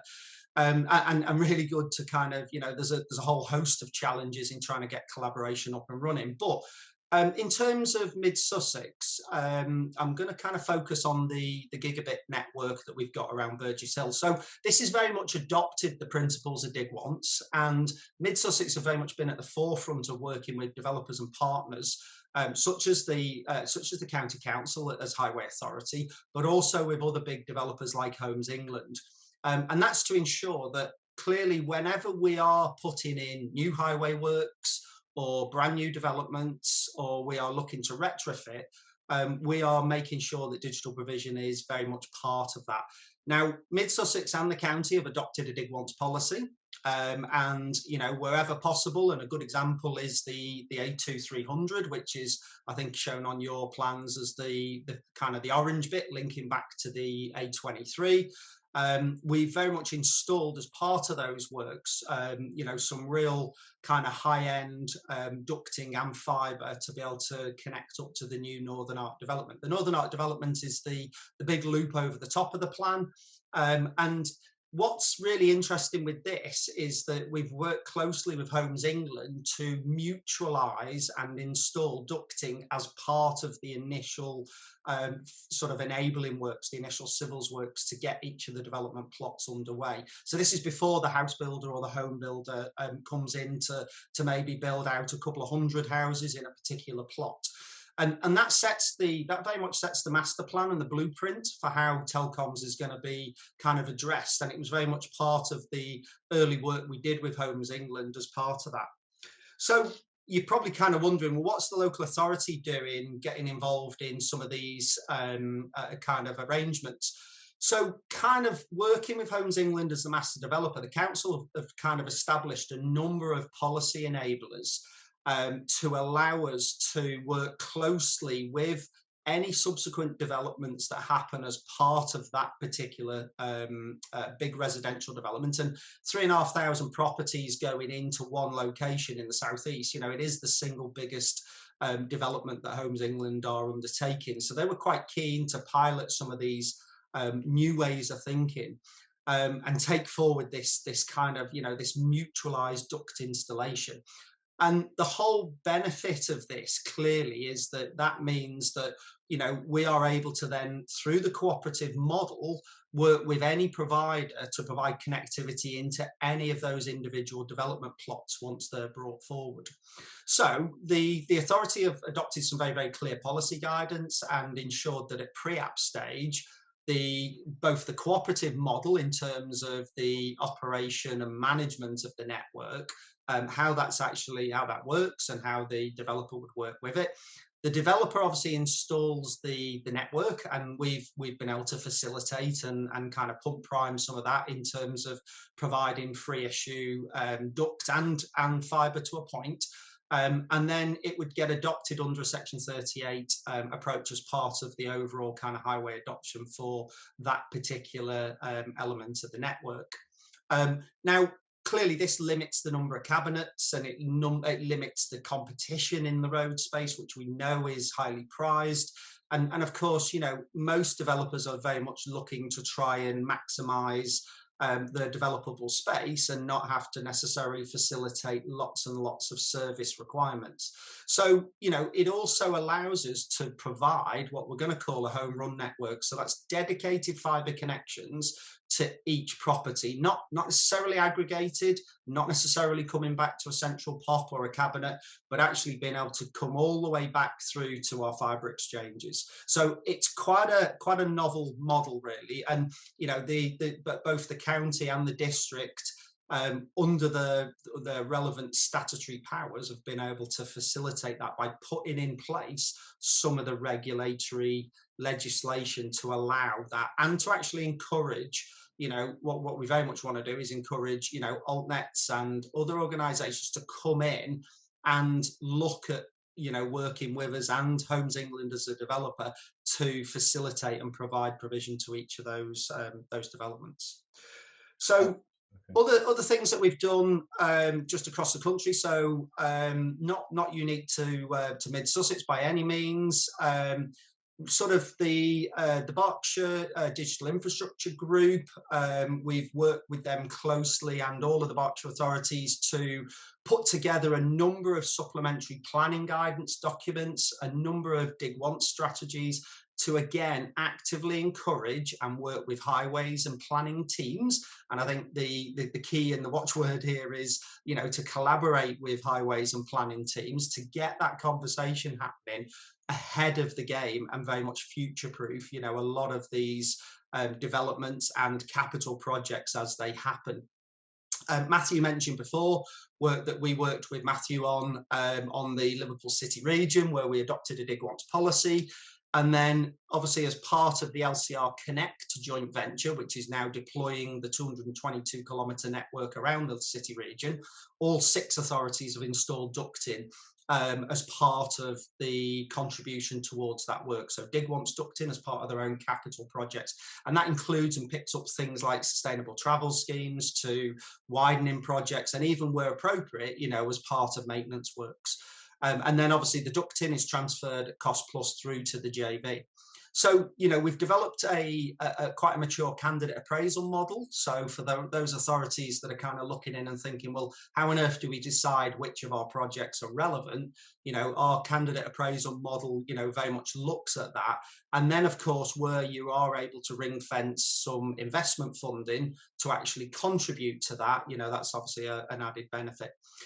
In Greater Manchester, with the GMCA, the combined authority there, as part of the largest local full fibre network being rolled out across the country, which is near completion over the next few months. We've created a digital prospectus, and we've got things like a digital infrastructure advisory group, which is very much actively working with the market and altnets and organisations to kind of encourage that open conversation around dig once. And how we can look to share some of the assets that we've already got. And obviously GMCA are a huge asset owner in terms of a lot of the Metrolink and also all the traffic signals and the rest of it. So there's a great opportunity there. And then kind of down in Mid Sussex and in Brighton. So I think it was encouraging to hear before that, you know, we shouldn't just rely on that just being the one option to look at a PIA solution or polls or whatever that is. We've come up with a real high blend of kind of civils build. So where possible, you know, we're putting brand new infrastructure in the ground, but also we are using, and it was great, them little graphics that Matthew showed, because I think they were, you know, they kind of highlighted and illustrated what can be achieved. So we are working now and piloting the cooperative CNI deploying its own mutualized micro subduct within PIA, which would then effectively allow that to be extended out on an open access basis. And again, we're running out of time. Yeah, and then working with highways colleagues, you know, clearly that's that's where we've kind of completed in terms of traffic signals ducting. So that is the last slide that Malcolm anyway. So so yeah, just to reflect on that. So there's no silver arrow here. You know, I think you know, lots of collaboration required, lots of policy adoption, but also some conviction from local authority and public sector partners to make sure that this works. Okay, Chris, thank you very much indeed. Sorry to have pushed you right at the end there, but that's all right. Time. So thank you very much indeed. I'm going to ask if Ian Job can step forward, as they say, Head of Business Development at Geese, speaking about ways to improve streetworks planning and efficiency. So thank you for giving me the opportunity to speak on this webinar today. Just want to quickly reference some points that were made earlier by some of the earlier speakers. So it was referenced earlier around the SR08 specification version 4. There is a requirement in that for undertakers to know the condition of the highway network and agree remedies with the local authority before they start work. And something Jeff Elliott said, that there's a lot of contractors that turn up to site without even walked the network and not knowing what the material type is, or lifted flags, etc. So what we offer is a solution to both of those, really. So Just to put it in a bit of context about what we do then. So we work predominantly for local authority highway networks teams. And we've been going about probably 10 years or so now. And basically what we do as an offering is the traditional way of doing a survey of capturing asset information or condition information was to do a physical, send somebody to site, do a physical capture of the information, either on a bit of paper or more recently on tablets and iPads and the like, and then perhaps take a few photographs to validate that data. So our value proposition, our offer is to actually turn that round. So we capture full 360-degree 4K imagery, capture that traffic speed, and then extract multiple data sets from that imagery. So that enables, far more greater geographical areas to be covered, more efficiency, and extract more accurate and detailed information than can be captured by a physical survey.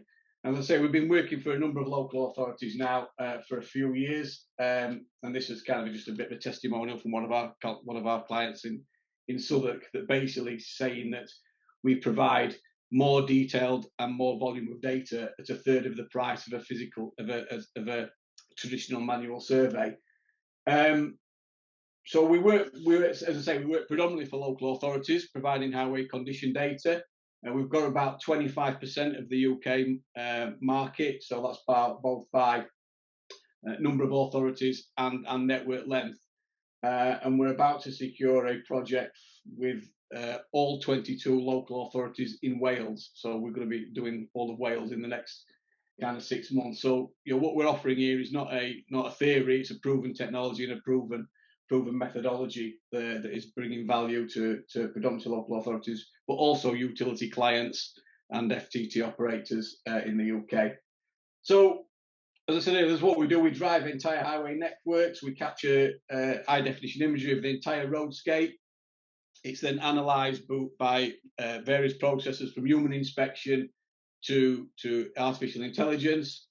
But the detail is, you can see on the sort of graphic on the left there, we assess 35 damage types, 14 surface material types, so we assess it into 5 condition grades. So you get very, very detailed information of every square metre of the planned streetworks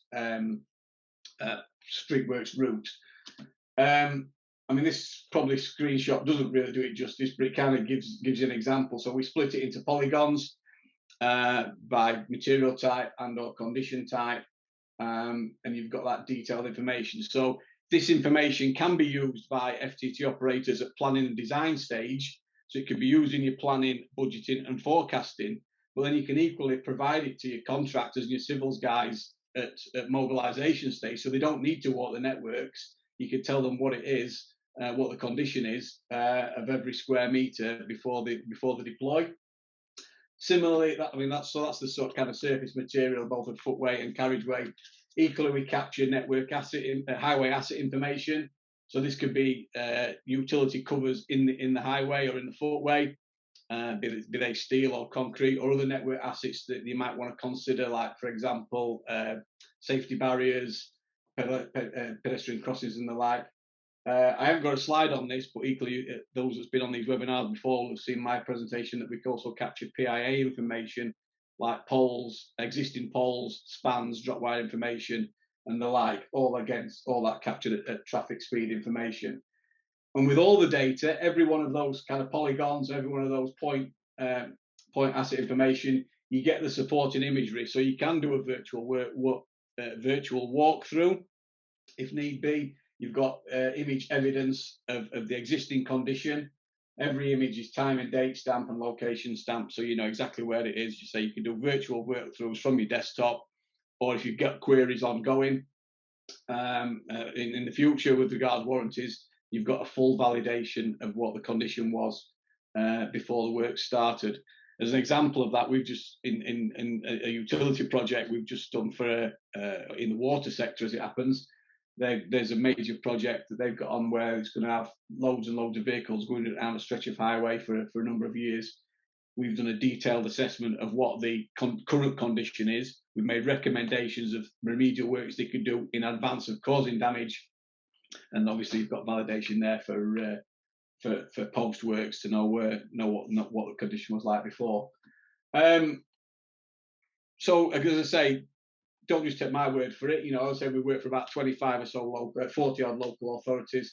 This is just some testimonials from our clients that says that the data that we use is far more detailed, far more granular than is able to be captured from a physical manual survey, and providing a great benefit. So if you're doing any liaison with the local authorities, on that earlier screenshot that I showed you, it's quite likely that we'll be using our imagery and our data to assess the condition of the works before you start anyway. So in terms of collaboration, there is some collaboration to be had there by joining the two up and talking in the same language and the like. So I've kind of rattled through that quickly, hopefully to catch up some time for you. They're my contact details. Please give me a shout if you want any more information. Happy to set up a demo and provide some sample data for you to evaluate. Ian, I stayed within me 10 minutes. Ian, you did brilliantly, actually. Thank you. So first of all, thanks ever so much for that. And I know you rattled through that presentation. If you can hang around to the end, it'd be great, because we'll have some questions for you as well. So many thanks for that. I'm going to ask then Rob Lindhertz, hi Rob. Hello.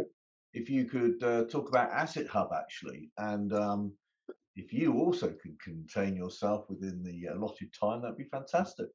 I will indeed. Can you see my screen? We can. Wonderful. That works perfectly great. Okay, super. Thanks very much, Jeremy and Malcolm. My name is Rob Lindhertz. I'm a board member of INCA also, and the director and founder of Asset Hub, which I'll be talking about today. So I'm going to talk about what a potential solution is to avoiding street work. And I think you've heard from quite a few different presenters today, but just to give you a bit of an idea of the scale of what's already out there. So within public sector, we know there's around probably more than 7.5 million street lamps in the UK. We know there's over 60,000 public sector buildings, and certainly more than 40,000 kilometres of public sector owned fibre and duct. It's a huge amount. That's not even looking at the private sector. So there's 130 or so altnets. I think estimates could be as much as 150 altnets.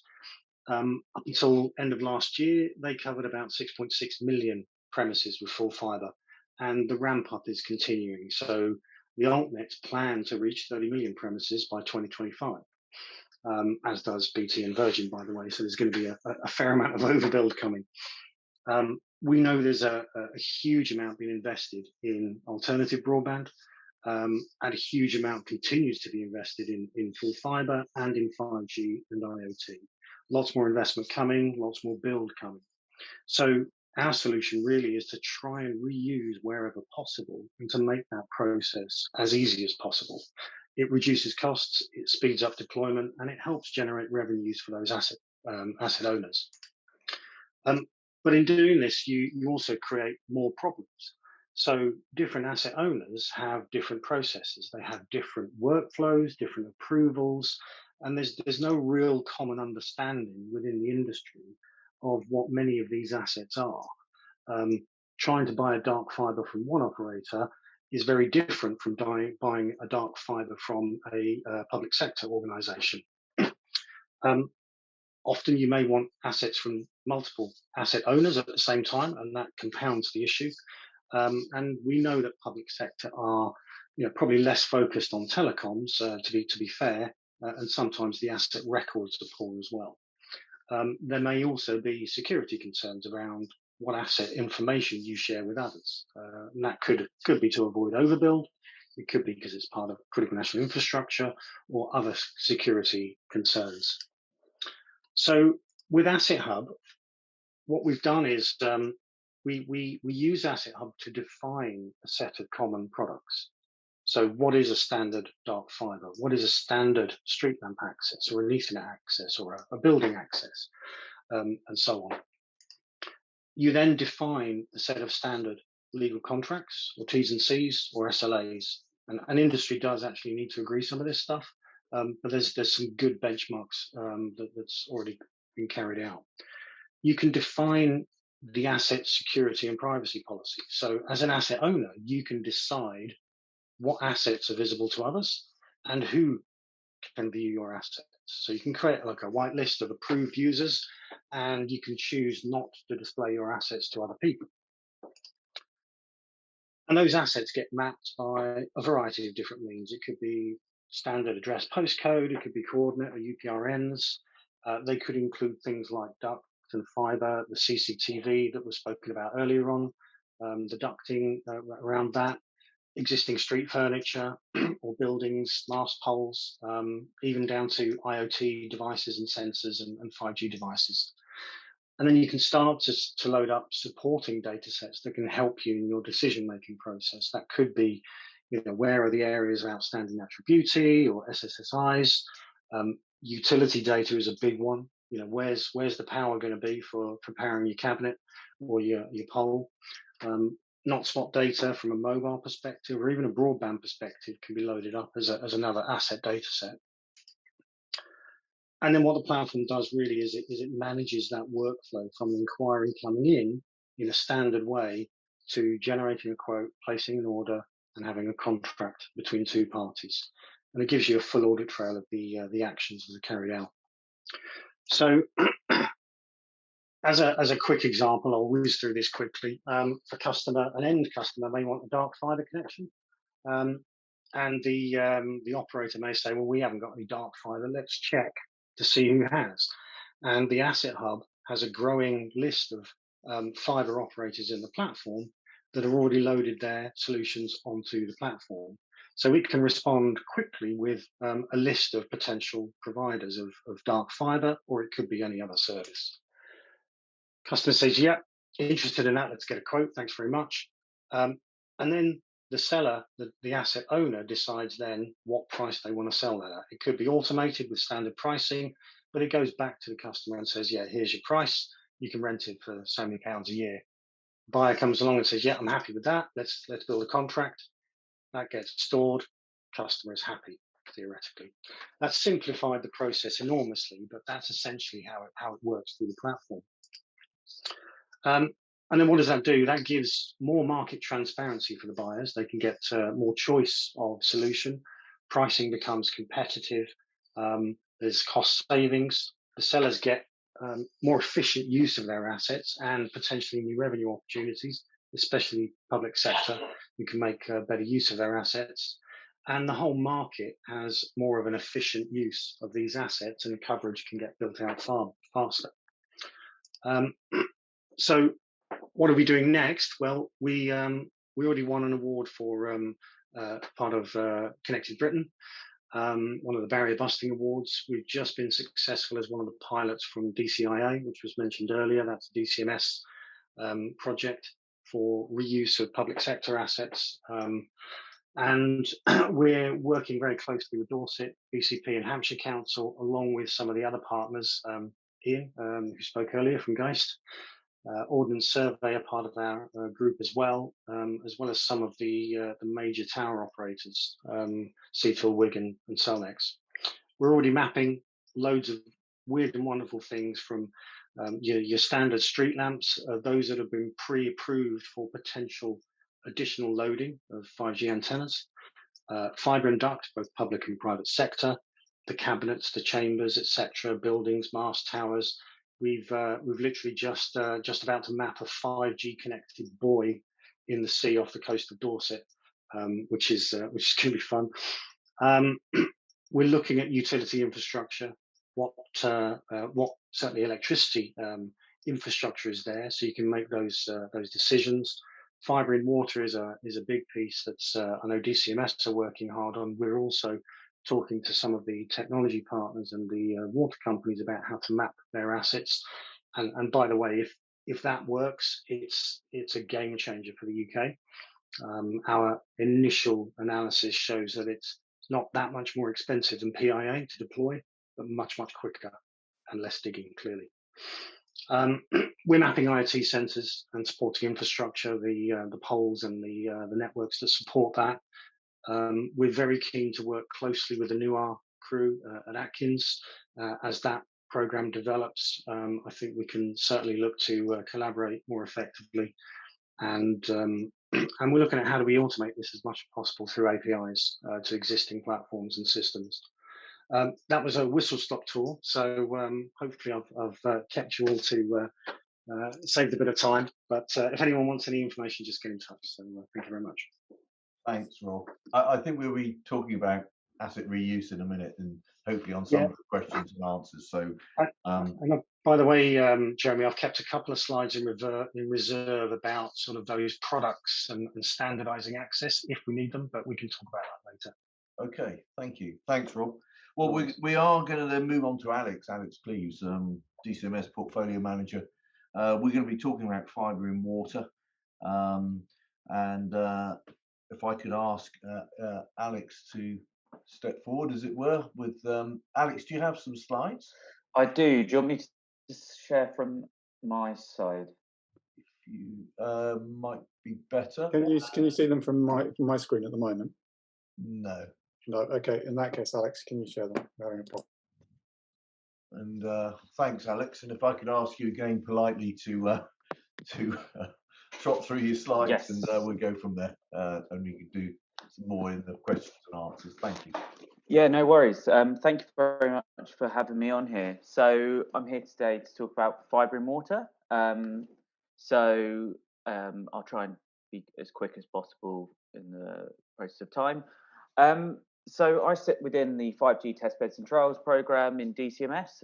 So we were set up back in 2017 now as part of a £200 million investment in basically future connectivity. And subsequently, as a result of kind of delivering quite a few trials, we've been able to expand into other areas. And I'll quickly mention DCIA, or the Digital Connectivity Infrastructure Accelerator, at the end of the slides, but we've got to do some interesting things around fibre and water. So how fibre and water came around was a treasury fund called the Shared Outcomes Fund, essentially looking at different ways that government departments could work together to tackle complex policy problems. So I said, from my side, it's a great example of actually government kind of coming together and addressing challenges outside of the standard BAU. So we put in a bid alongside DEFRA, the Department for Environmental, Food and Rural Affairs, and the Geospatial Commission, and we were successful in the funds. So I'll just quickly go on to kind of the core project objectives. So as you can see here, we're looking at kind of 5 key objectives. First of all, supporting the rollout of telecom services in rural areas. So specifically fibre, gigabit, 4G, 5G coverage. And if we think about fibre and water being kind of a tool for rural deployment, hopefully this project will be able to demonstrate to BDUK that this is an alternative means of kind of connecting the hardest to reach premises. From the kind of water side, around 20% of all water is leaked in the UK.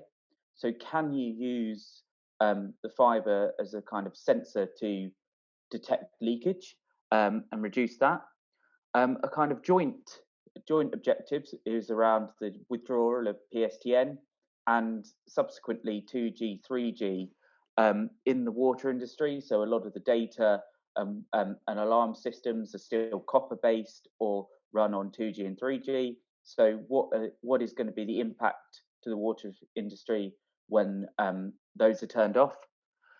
We have more of a generic supporting kind of digital transformation of the water industry.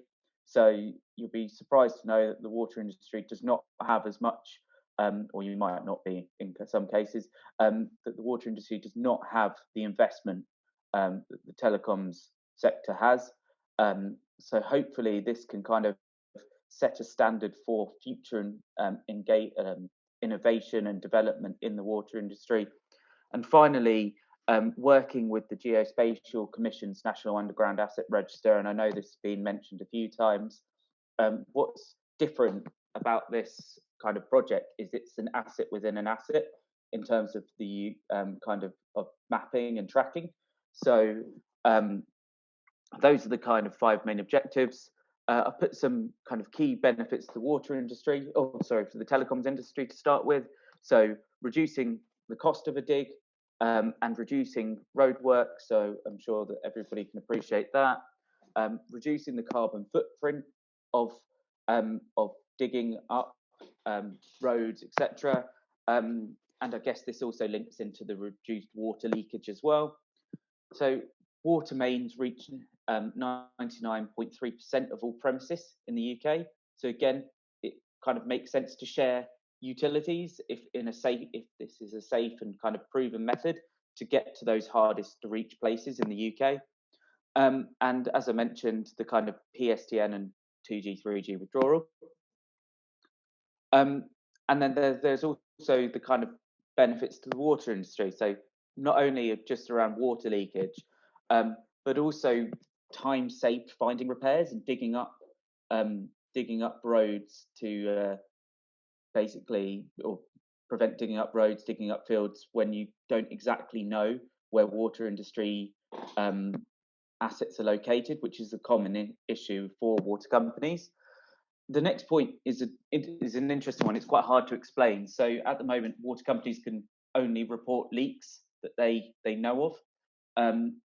Using kind of this technology, we're hoping actually, maybe not necessarily a good thing for them, that it will expose a lot more leakage that takes place in the industry or in their pipes, or in their network, and that therefore they'll actually be able to address that problem kind of earlier on. And finally, the kind of time taken to locate assets and reduce damage from inadvertent digs, which again kind of links into the National Underground Asset Register being part of the Geospatial Commission being part of the project. I'll quickly talk around, do a slide on the DCIA project. This isn't actually me who works on this, but this is people in my team. So please don't ask me too many hard questions on this because I won't be able to answer. But essentially, alongside Fibre and Water, this is another shared outcomes fund project. So working across departments, in this case with the Geospatial Commission and Department of Transport, to make it easier to deploy digital infrastructure and access and acquire sites. And this is focused on using street furniture. So there are 4 work streams, as you can see, and I know Rob was one of the winning consortium, which was great, down in Dorset, so well done to them. But we've just announced 8 winning pilots on the 8th of Feb. We got some really good press coverage across the UK, which was great news. And if you haven't seen the announcement, please go and have a look after this. We're also having a look at the PFI contracts relating to street lights. So that hopefully will make it easier to deploy. Small cell agreements and sharing best practice, and the development of publicly available standards for smart infrastructure. And they're currently team doing a lot of work with the BSI. There is an email address down there if you would like to contact the team. But that's it from me for the moment. Thank you. Alex, thanks for that. I appreciate you rushed through it as well. So, but thanks. I'm going to come on to some questions afterwards, but I'm going to ask our final speaker, Aidan, to actually take the floor, if I may. And Aidan, have you got? So you got 9 slides. Mute. Yeah, there we go. Should rattle through these. Yeah, that's no problem. And then we'll get on to some of the debate that we want to finish off with. Thank you, Aidan. Right, next slide.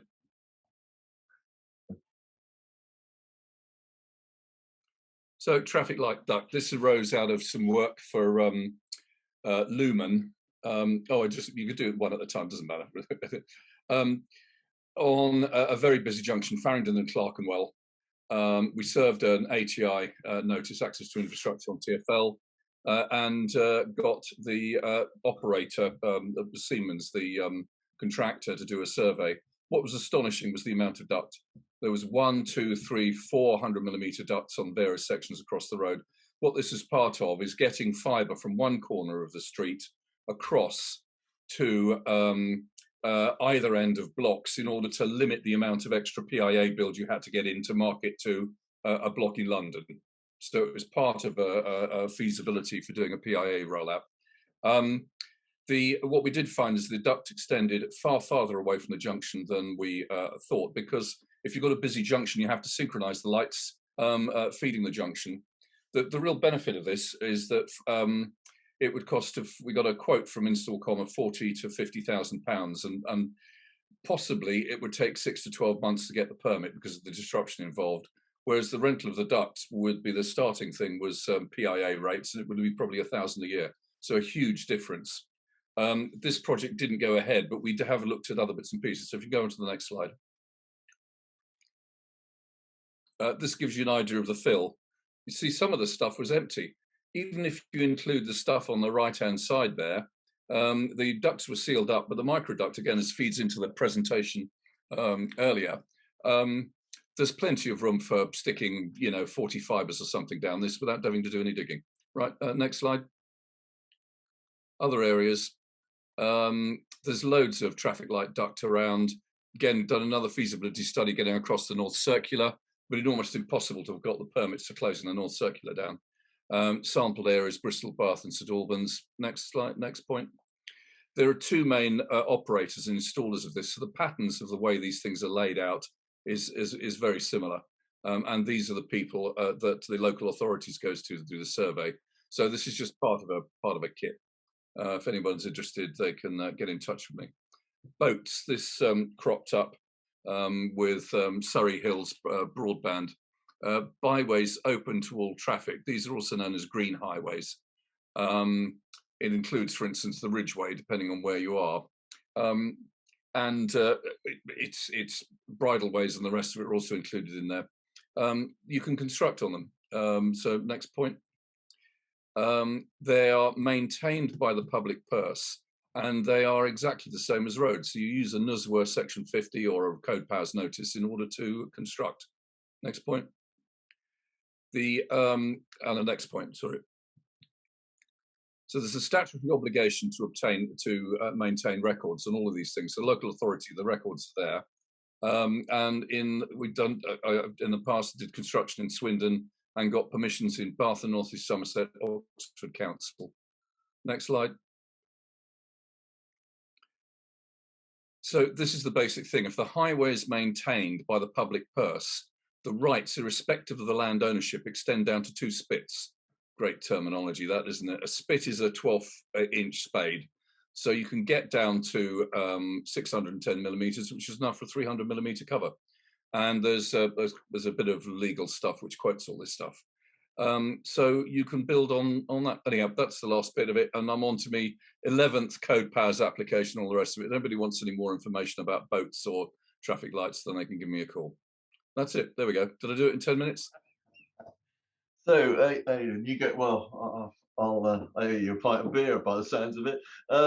Fantastic presentation. Can I just ask you, before we go on to the big questions, I was really interested in the first set of slides across that major junction. So how did you, do you have to, there's only 2 sort of suppliers you go to? Is it a Siemens and somebody else? No, you serve the ATI notice on the owner, that is the Highways Authority for that. In this case, it was Transport for London. They then subbed the survey work to the company that's responsible for the operation and maintenance. And in that case, in the London junction, that was Siemens. And they did the survey work and they took the photographs. So they did several things. They've got very, very detailed drawings of all of this stuff. This is, the records are proper. And so they had the records already. And then they lid lifted and took photographs, which reveals what the actual level of fill was, which did correspond to their drawings. But as we know from the micro ducting thing, the old-fashioned thing of, oh, bloody hell, I've got 1 cable in a 100 millimeter duct, you can't touch it. Of course, these days is bollocks. You can fit whatever you like in. But the main thing is the timing. If you go around and look at almost anything, so if it's an unsignaled pedestrian crossing, there's unlikely to be duct. But there's a very good chance that if you've got any control over a pelican crossing or whatever they call, that there is at least 100mm duct going across the road from the one side to the other to control the lighting. Amazing. No, it's a great photo. I mean, that kind of proves a phenomenal point, doesn't it? So look, so Aidan, thank you ever so much, and clawing back a couple of minutes there. So this is now where we're going to talk about a few things. We're going to look about what role can INCA have going further forward. I think it's proved even today that INCA's played a fantastic role in the altnets and in what we're trying to achieve as a whole, as a sector.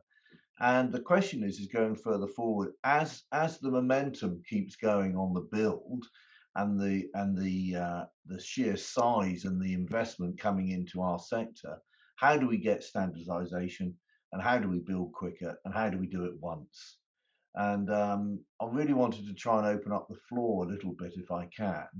And Malcolm, maybe you can help me here as well. But yeah, thanks, Jeremy, and thanks everybody for the contributions. It's been really valuable.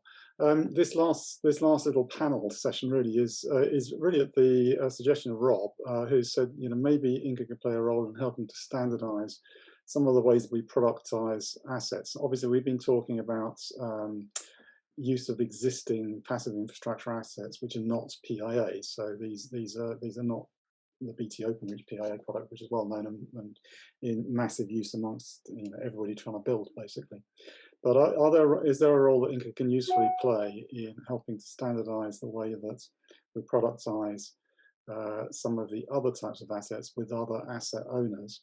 I thought it would be useful to ask Rob just to explain a little bit about that and get some responses. One from Max, who is the head of regulatory and compliance at Glide, but also chairs our standards group, and also Chris and Jeremy themselves. So maybe Rob, if you could explain what you think. Yeah, sure. Thank you. So, I mentioned before in my slides, and we've seen from other people's slides, that there's a lot of stuff out there already, but everybody's different. And I think for all of these assets to be reused effectively, there needs to be some sort of standardization. But of course, you can't boil the ocean. You can't do everything. So, picking and choosing the most relevant assets or asset types would be a good start. And maybe dark fiber is one of them, right? So it's a little bit of a touchy area, I think, because many of the altnets are building in their regions and they want that to be their region only. But potentially providing dark fiber across the region or for business use or carrier use could well avoid the need to dig up the roads. We know that BT's ducts are getting fuller and fuller, and it's not available everywhere. So there's going to be problems there somewhere. So dark fiber would be a good starting point, but we're also seeing via the DCIA program accessing street furniture and other public sector assets, for example, including public sector duct. So I think standardizing these products and the processes that go with them is a good starting point, because it enables people to have certainty in knowing that they can talk to any organization that has a particular asset type, and they know that the process they've got to follow and the products that they are effectively buying are similar. They don't have to be exactly the same, and there could be variances, but at least they're similar to a similar standard. We know that this has happened a lot in Sweden, and it happened probably 5-10 years ago. It took the industry some time to agree that. I know from colleagues over in Sweden that this work is now ongoing in Germany as well. So industry in Germany is now starting to agree what a standard dark fiber specification and service level might look like, so that everybody can begin to share effectively. And I think it's something that's going to become more and more important as we go on. I'll stop there. Thanks, Rob. Max, what do you think about this? Yeah, I'll keep it short because we're aware of time. But I mean, linking into Rob, what he was saying around dark fiber being a thorny issue, I see INCA's role very much as initially sort of facilitating finding a consensus position between the members sort of INCA, and then taking a convening role where it sort of gathers the views of altnet and vendors and feeds them up to Ofcom wider industry and government in a joint up way to sort of increase their impact and their effectiveness. I think alongside that comes engagement with the large retailers and the network providers that will have their own sort of expectations, I suppose, and engaging with those large retailers and network providers early would be key, I think, to a successful outcome around the standardization. And then I think also INCA has a role in keeping its members informed of what's happening in the space. There's so much happening in this space. It's fast moving, and there's a lot of change in the wider telecoms markets anyway. And so INCA definitely has a role in keeping all of its members informed of the discussions and the key points of those discussions. And then finally, I think there's also a role in taking part in the conversations and helping to organise conversations between asset owners and potential customers, potentially sort of down the line. Thank you very much. And Chris, do you think this is something that CNI would be interested in, or are you just happy to play your own furrow, as it were? Yeah, no, I mean, absolutely, Malcolm. That's something that I think as part of the networks and the kind of the spread of networks and the different geographic locations, and then working, I think, as Max has said, working with different local authorities. And I think it's definitely a role that everyone can kind of play to try and come up with something that is common. And I suppose with the emergence of kind of the common wholesale platform, which is probably ahead of us in terms of people being able to switch between products and understand what they are and have products hosted on that, then that's quite interesting, because that kind of then draws out a requirement to try and standardize some of the product sets. I think also if you come at it from a different perspective, if you're a buyer or if you're a local authority who's emerging into this market, you've also got a whole range of your own asset records, your asset data sets as well. So when we start talking about asset reuse and opening up things like traffic signal ducting and things like that, it's getting some consistency between what asset owners and local authorities already recognise, and then kind of blending that and linking that back across to the telecom sector. So I think there's definitely a piece of work to do, and yeah, certainly from a CNI point of view, with our local authority contracts and organisations, we'd definitely be interested in playing a role in that. I think we should have a look at this and see whether or not there's an appetite amongst INCA's members to explore this further. Given we have both operators, suppliers, and local authorities in membership, it's actually quite a good set of people to have the conversation with. So, Jeremy, do you think that's the right thing to do as a board member? Yeah, no, I think it'd be really good. I think what's interesting though is when you look about what's actually happening out with the operators today, with their money in the bank and their ability to build at a very sort of vanilla, sort of high level view. At the moment, it's just a pure rush. Okay, so down at the street level, where you're just looking at connectivity and trying to drive a build project to get connectivity to homes, to the race to that before anybody else builds. Actually, the thinking is pretty simple. So the biggest thing is, can you use the PIA asset? That is the number one thinking that everybody's currently doing.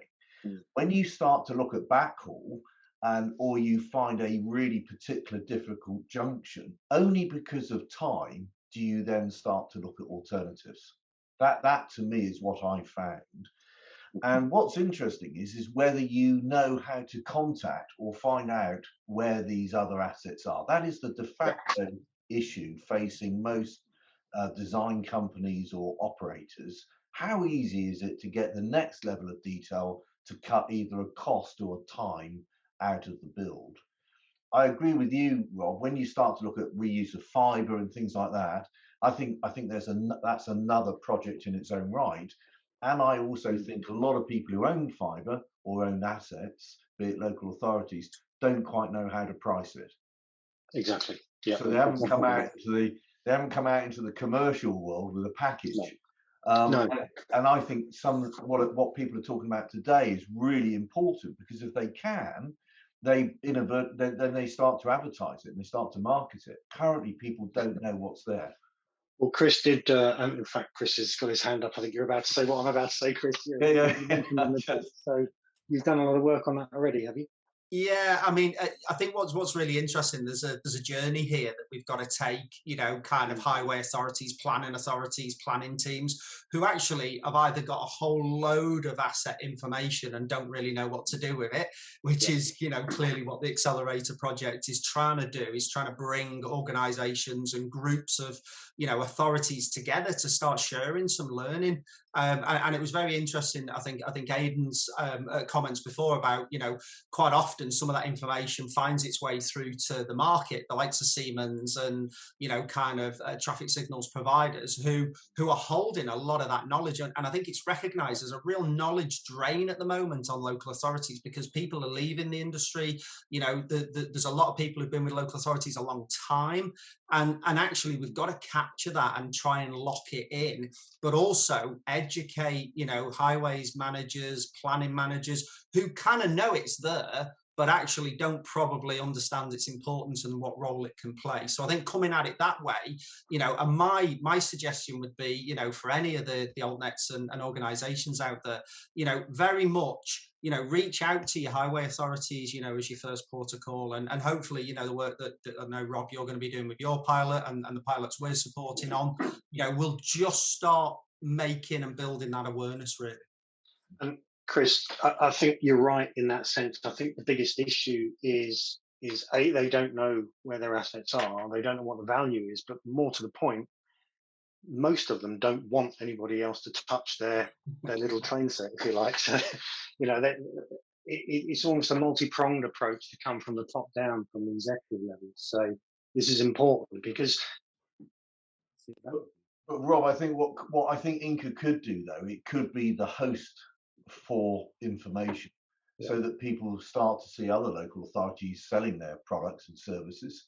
You know, they can, if people, that you need a de facto place to go, a library of all the projects that are ongoing and some of the things we talked about today, because actually everybody wants to use them, but there's not one place to go. And maybe we have that opportunity. We represent a lot of people spending a lot of money, and there's no reason why we couldn't be the host for that. What a fantastic wrap up, Jeremy. Thank you. So can I, before we finish then, there's a couple of things which I thought were interesting, and I just thought we should just thank, first of all, everybody who's put forward their presentations today. I do thank you for that. Apologies for the time, lots of subjects, but thank you.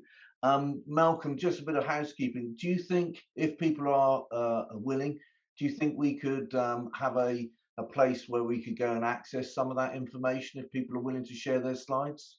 With the slides from this presentation, yeah, they're already online. Oh, fantastic. Available via the INCA website, no problem at all. Okay, and so that leaves me just to say thank you. And thank you for all the participants who've come along to listen today. Thank you very much. Great stuff. Thanks, everybody. Look forward to seeing people on the next webinar.